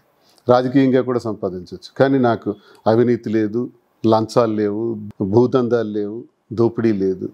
ఉంటే కూటమి ప్రభుత్వం ప్రూవ్ చేయాలి. మాదిరి గారి దగ్గరికి వెళ్తే మాకు మంచి చీర ఈ మంచి కాస్ట్లో దొరికింది అనే మాట గుడ్ విల్. మా ధైర్యం రాజకీయాల్లో నిజాయితీ. సార్ శ్రీనివాస్ గారు 100% మీరు ఏదైతే చెప్పారో నాకు దేని మీద వ్యామోహం లేదన్నారు. బట్ అపోజిషన్ లీడర్స్ మీద, ప్రత్యర్థుల మీద అంటే కొంచెం నోరు పారేసుకుంటారు, ఆయనకు కొంచెం నోటి దూలు ఎక్కువ అని చాలామంది, అంటే మీకు గిట్టనోళ్ళు అవ్వచ్చు, అలాంటి కొన్ని మాట్లాడుతున్నారు. నిజాయితీ కలిగినోడికి నోటి దురద ఉంటుందండి. నోటి దురద ఉందంటారు. నా నిజాయితీ నా నోటి దురద ఒప్పుకుంటారా? నేను 4 తప్పులు చేస్తాను అనుకోండి, నోరు మూసుకుని నోటి దురద ఎందుకు అవుతుంది? నోటి వాస్తవం మాట్లాడతారు, మీరు నోటి దురద అంటారు. మీ భాష నోటి దురద అవ్వచ్చు, మా భాషలో ఎండగడతాను అధికార పార్టీని. అధికార పార్టీని ఎండగడతాను. ఎందుకు ఎండగట్టగలను? నిజాయితీగా ఉన్నాను కాబట్టి. ఒకవేళ నేనే మొన్న గవర్నమెంట్ లో ఉన్నాను కదా 5 సంవత్సరాలు, అలాగే ఎమ్మెల్సీగా కూడా ఉన్నాను కదా, ఒక ఇంత డబ్బు పోగేసుకున్నాను అనుకోండి, భయపడతాను. భయపడి సైలెంట్గా ఉంటాను. నేను తప్పు చేయలేదు, సైలెంట్గా ఉండను, ప్రజాగొంతే మాట్లాడతాను. ప్రజాగొంతే మాట్లాడితే నోటి దొరద అనుకునేవాడికి వాడి ఇష్టం, వాడి కర్మ. ఈ నోరు అడుగుతూనే ఉంటుంది. ఈ 4 years బతుకున్నంత వరకు అడుగుతుంది. మాధురి గారు ఫైనల్గా చెప్పండి, అంటే ఇంకా హైదరాబాద్లో ఇంకా రెగ్యులర్గా ఇక్కడే ఉంటారా, ఎట్లా ఏంటి? అంటే నేను హైదరాబాద్లోనే ఉంటాను, టక్కల్లోనే ఉంటాను. మా ప్రజలకు 24 గంటలు అందుబాటులో ఉంటాం, అంతే. ఈడ ఉంటాం, ఆడ ఉంటాం. వాళ్ళ అవసరం అంటే నెక్స్ట్ సెకండ్ ఫ్లైట్ ఎక్కి అక్కడ ఉంటాం. ప్రతి క్షణం అందుబాటులోనే ఉంటాం, ఫోన్లో కంటిన్యూస్ టచ్లో ఉంటాం. అక్కడ ఏం పని కావాలన్నా ఏది కావాలన్నా చేస్తూనే ఉన్నాం. వాళ్ళకి మా వల్ల ఏ డిస్టర్బెన్సెస్ కూడా ఎప్పుడు రానేమో. శ్రీనివాస్ గారు అవసరం ఉంటే శ్రీనివాస్ గారు ఉంటారు, నా అవసరం ఉంటే నేను ఉంటాను. ఇక్కడ ఇద్దరు అవసరం ఉంటే ఇక్కడ ఉంటాం, ఇక్కడ అక్కడ 2 దగ్గరలో ఉంటాం. ఒక్కసారి మా వ్యూవర్స్ కోసం మీ రాజా గారికి ఒక లవ్ ప్రపోజల్ ఈ ఫ్లవర్తో ఒక్కసారి మీ హార్ట్ఫుల్గా ఆయనకు ఒక లవ్ ప్రపోజల్ మా ఛానల్ వ్యూవర్స్ కోసం. Raja, I love you. Thank you so much Srinivas గారు అండ్ మాధురి గారు. నేను ఎక్కడ కూడా నేను బయట జనాలు ఏమనుకున్నా అవి మాత్రమే అడిగాను. నా పర్సనల్ నాకు ఇంటెన్షన్ అయితే కాదు. మీరు దానికి కూడా క్లియర్గా ఆన్సర్ చెప్పారు. అలాంటి కామెంట్ పెట్టే వాళ్ళకి కూడా ఇంటర్వ్యూ సమాధానం బహుశా అవుతుంది ఎవరికైనా. కామెంట్స్ కాదు, బయట జనాలకు కూడా ఇంటర్వ్యూ చూసిన వాళ్ళకి అర్థమవుద్దని మనం అనుకుందాం. ఎవరైనా విమర్శించుకున్నా మాకు అనవసరం. మేము స్పష్టంగా ఉన్నాం, ట్రాన్స్పరెంట్ గా ఉన్నాం. మీకు ఈ ప్రపంచంతో సంబంధం లేదు, అంటే విమర్శలకి సంబంధం. మీరు ఎంత హ్యాపీగా సంబంధం ఉంది, బాధ్యత ఉంది కాబట్టి ట్రాన్స్పరెంట్ గా మేము ఉన్నాం. సంబంధం లేదనుకుంటే రహస్యంగా ఉండేవాళ్ళు అందరిలాగే, ఆ విమర్శించే వాళ్ళలాగే. అంటే విమర్శించే వాళ్ళకు ఉన్నాయంటారు. మీరు ఎలా చెప్తారు? మీరు నన్ను విమర్శించే 1000 మంది ఉంటే అందులో ఒక్కడి పేరుతండి, వాడి జాతకం మొత్తం నేను చెప్తా మచ్చలతో సహా. ఒక్కడి పేరుతండి, ఒక్కడి నిజాయితీ పరుడు, స్వర్గం నుంచి వచ్చాడు, వీడు ఏ తప్పు ఈ భూమి మీద చేయలేదు, శ్రీరామచంద్రుడు అంతటి వాడని ఒక్కడిని చూపించండి. అందరూ దొంగలే, అందరూ శాకాహారులే. రొయ్యలు ముళ్ళేడబోయిందో తెలియదు. ప్రతి మనిషికి విమర్శించే వాళ్ళు ఉంటారు, పొగిడే వాళ్ళు ఉంటారు. గరికపాటి గారికి తప్పలేదు, మొన్నటి మహానుభావుడికే విమర్శించేశారు. ఇప్పుడు గరికపాటికి ఆయన పేరెత్తే అర్హత ఎవరికైనా ఉందా? ఆయన్ని విమర్శించేస్తున్నారు. ఎవరికి ఉండవు విమర్శలు, ప్రతి ఒక్కరికి విమర్శలు అనేవి ఖచ్చితంగా ఉంటాయి. పెద్ద ఆయన కూడా లేదు, దాన్ని పట్టించుకోకూడదు అంట. మీరు ఇప్పుడు మీ విమర్శలు చేసే వాళ్ళు స్వీట్ గా ఏం చెప్తారు? వీడియోస్ ట్రోల్స్ చాలా బాగా చేస్తున్నారు, ఇంకొంచెం బాగా చేయండి. రోజు చూస్తున్నాను, నవ్వుకుంటున్నాను, ఇంకొంచెం బాగా చేయండి. Thank you very much for your criticism. ఆ క్రిటిసిజం ద్వారా ఇంకా మాకు కసి పెరిగిపోతుంది. మీరైతే ఎక్కడ తగ్గేది అంటున్నారు. అసలు మేము ఇతను ఫైర్ అయితే మాధురి ఇంకొక fire, we both double fire. ఎలా సెట్ అయింది సార్ ఇప్పుడు అక్కడ ఫైర్ డబల్ ఫైర్ అంటున్నారు? ఆయన ఏమో పొలిటికల్ ఎజెండా, అంటే ఒక పొలిటికల్ మీటింగ్స్ లో అయితే ఒక ఉగ్ర రూపం దాలుస్తాడు, ఇటు మీరేమో అవసరం వచ్చినప్పుడు అసలు ఎలా మ్యాచ్? అసలు చాలా మంది భగవంతుడే మమ్మల్ని కలిపారు. ఫైర్ కి ఫైర్ ఇచ్చాడు, డబల్ ఫైర్ చేశాడు. సార్ అన్నట్టు డబుల్ బ్యారెల్ గన్ తో వస్తాం. మీరు ఓన్లీ ఇంట్లో కూలు, బయట కొంచెం లైక్ రగ్గడ్ లుక్, రూడ్ ఆ వాయిస్ గానీ తను ప్రత్యర్థులకి రగడు, తను ఇలా ఉంటాడు. మాధురి కాదా ఆయన? ప్రజల దగ్గర, నాకే కాదు ప్రజల దగ్గర చిన్న పిల్లలాగా ఉండి వాళ్ళకి అన్ని చేయాల్సిన చేసి ఎంత ఓపిక సహనంతో అన్ని ఉంటాడు. ప్రత్యర్థులకు మాత్రమే రగడ్ లుక్. ఇలాంటి చాలా క్యూట్ మాటలకి ఆయన పడిపోయినట్టున్నాడు మాధురి గారు. మీరు ఆయన ఎప్పటికప్పుడు అంటే ఆయన మీరు 24 hours ఆయన్ని పొగుడుతూ ఉంటారేమో. పొగడాల్సిన అవసరం, తిడుతున్నాను కదా రౌడీ రౌడీ నాకు ఇష్టం అని చెప్తున్నాను కదా. అది ఆయనకు నచ్చుద్ది కదా. రౌడీ అన్న కూడా నవ్వుతున్నాడు. మీరు రౌడీ అన్న ఆయన నవ్వుతున్నాడు. నేను అంతే, ఎవడైనా అంటే ఆడికి ఏకి పడేస్తా, నాకు అదే ఇష్టం, అదే నచ్చింది. నేను ఆయన పొగడట్లేదు. ప్రతి మాటలో ప్రేమ ఉంటుంది అంతే. అది నేను కోల్పోయాను సార్. ప్రేమను ఇప్పుడు పొందుతున్నాను. సార్ శ్రీనివాస్ గారు మీకు బాగా నచ్చింది ఏంటండి మాధురి గారు? ఆమె ఇన్ని విషయాలు చెప్పింది మీ గురించి, మీరు కొన్ని చెప్పండి ఆమె గురించి. ఆమెలో ప్రేమతత్వం నాకు నచ్చింది. ఆమె ప్రేమతో నాతో ఉంటుంది, అదే నాకు ఇష్టం. నేను అన్నీ ఉన్నాయి, నాకు వ్యాపారిగా పేరు ప్రఖ్యాతులు ఉన్నాయి, రాజకీయ నాయకుడిగా పేరు ప్రఖ్యాతులు ఉన్నాయి, అన్నీ ఉన్నాయి, ఒక్కటే లేదు. సరిగ్గా నాకు ప్రేమతో మాట్లాడేవారు లేరు, చూసేవాళ్ళు లేరు. ప్రేమతో 28 years మీరు కోల్పోయింది ప్రేమ సార్? ఇప్పుడు పొందాను. 28 years మీకు ఎక్కడ ప్రేమ లేదు? మీ ఫ్యామిలీ, మీ డాటర్స్ ఎక్కడ లేదు? అసూయల మధ్య బ్రతికాను. పిల్లలకు తీసేయండి సార్, నిజం చెప్పండి సార్. చాలా మంది మీరు నేను పిల్లలకు మీరు సీన్లోకి తీసుకురాకండి. పిల్లలు ఎప్పుడు తప్పు కాదు. ఇప్పుడు తల్లి ఏం చెప్తే అదే పిల్లలకి బ్రెయిన్కి ఎక్కుతుంది, వదిలేండి. నేను చెప్తుంది వైఫ్ అండ్ హస్బెండ్ మధ్య చెప్తున్నాను. మీకు 20 years ఆ ప్రేమ చూడలేదు, మాధురి గారి దగ్గర ప్రేమ చూసారు. దగ్గర అది పొందలేదు, కరువుతో ఉన్నాను. ఆమె దగ్గర ప్రేమను పొందాను, అంతే. Right, great. ప్రేమ అందరి ప్రేమలతో కంపేర్ చేయకండి. మేము ఏది ఆశించుకున్నా మేము చాలా లవ్ స్టోరీస్ చూస్తారా? మూవీస్ ఏమైనా చూస్తారా మీరు? తెగ చూస్తాం. మూవీస్ చూస్తారు లవ్ స్టోరీస్? ప్రతిరోజు రాత్రి ఒక 1 hour ఇంట్లో నైట్ 10 వరకు పీపుల్ కార్యకర్తలు అందరూ ఉంటారు. నైట్ 10 తర్వాత మూవీ పెట్టుకుంటాం. 10 to 12, 1 o'clock వరకు మూవీ చేసి 1 o'clock పడుకుంటాం. లవ్ స్టోరీస్ చూస్తారా? అన్ని మూవీలు చూస్తాం. నాకైతే లవ్ స్టోరీల కంటే కూడా ఈ థ్రిల్లర్స్. నేను జూనియర్ ఎన్టీఆర్ ఫ్యాన్ కదా. ఓకే, మీకు ఇష్టమైన హీరో ఎవరండి? నాకు హీరో అని కాదు, నాకు కొంచెం అల్లు అర్జున్ మూవీస్ ఇష్టం. సార్ చాలా తెలివిగా ఆన్సర్ చెప్తున్నారు సార్. ఇటేమో మేడం అల్లు అర్జున్ అంటున్నారు, మీరేమో జూనియర్ ఎన్టీఆర్ గారు అంటున్నారు. అల్లు అర్జున్ గారు సార్ ఇది మీరు కావాలని చెప్తున్నారు. అలా ఏం కదా, అల్లు అర్జున్ ఇప్పుడు చూడండి సార్, ఎక్కడ పొందం లేని అంటే ఇక్కడ ఏదో మ్యాచ్ అవుతుంది. అల్లు అర్జున్ గారు అంటున్నారు, జూనియర్ ఎన్టీఆర్ గారు అంటున్నారు. ఎన్టీఆర్ పెద్ద ఆయన ఫ్యాన్ నేను. సీనియర్ ఎన్టీఆర్ చూడండి, సీనియర్ ఎన్టీఆర్ ఒక డ్రెస్ లో చూపెడితే అదే సినిమా కూడా చెప్తాను నేను, అంత పెద్ద ఫ్యాన్ ని. ఆయన వారసత్వంలాగా వచ్చిన వాళ్ళలో జూనియర్ ఎన్టీఆర్ ముఖంలో ఆయన ముఖం నేను చూసాను.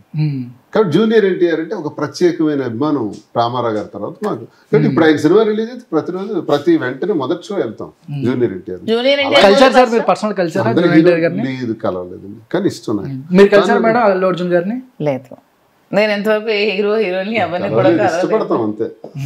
అల్లు అర్జున్ సినిమాలు ఎక్కువ ఇష్టపడి పుష్ప మొదటి రోజే వెళ్ళారా? అంటే అలా అని కాదు, అల్లు అర్జున్ అంటే ఫ్యామిలీ పరంగా కాకుండా తన ఫ్రెండ్షిప్ కి వాల్యూ ఇచ్చి ఎలా సపోజ్ అవన్నీ కొంచెం ఇష్టం అలా అన్నమాట. ఉన్నాయి అందరూ మంచి, మహేష్ బాబు మంచి యాక్టర్, వెంకటేష్ మనం చూసినాం, అందరూ మంచి actors, are good actors. Sir finally thank you and all the best and congrats Srinivas గారు అండ్ మాధురి గారు. మేము ఒక మెసేజ్ పెట్టినామంటే మాధురి గారు ఇంటర్వ్యూ ఇచ్చినందుకు, మీ అమూల్యమైన టైం మాకు కేటాయించినందుకు థ్యాంక్ యూ అండి. Thank you so much sir. Thank you madam. Me saris business పెద్ద సక్సెస్ అవ్వాలి, చాలా క్రోడ్స్ తెచ్చి పెట్టాలి. గుడ్ విల్ తెచ్చి పెట్టాలి. మీకు గుడ్ విల్ పక్కనే ఉన్నారు. నాణ్యతే మా ప్రాధాన్యత. నాణ్యత గల వస్త్రాన్ని ఇస్తే, సరసమైన ధర కూడా ఇస్తే ఆ కస్టమర్ కళ్ళల్లో ఆనందాన్ని చూడాలి. అది మాకు కావాలి, డబ్బు కాదు. రైట్, డబ్బు కావాలంటే right. Once again thank you sir. Srinivas గారు అండ్ మాధురి గారు చాలా చక్కగా చిక్కగా అంటే చాలా కళ్ళకి ఒక మంచి ఫ్రేమ్ లో ఉన్నారు ఇద్దరు. Thank you sir. Thank you so much.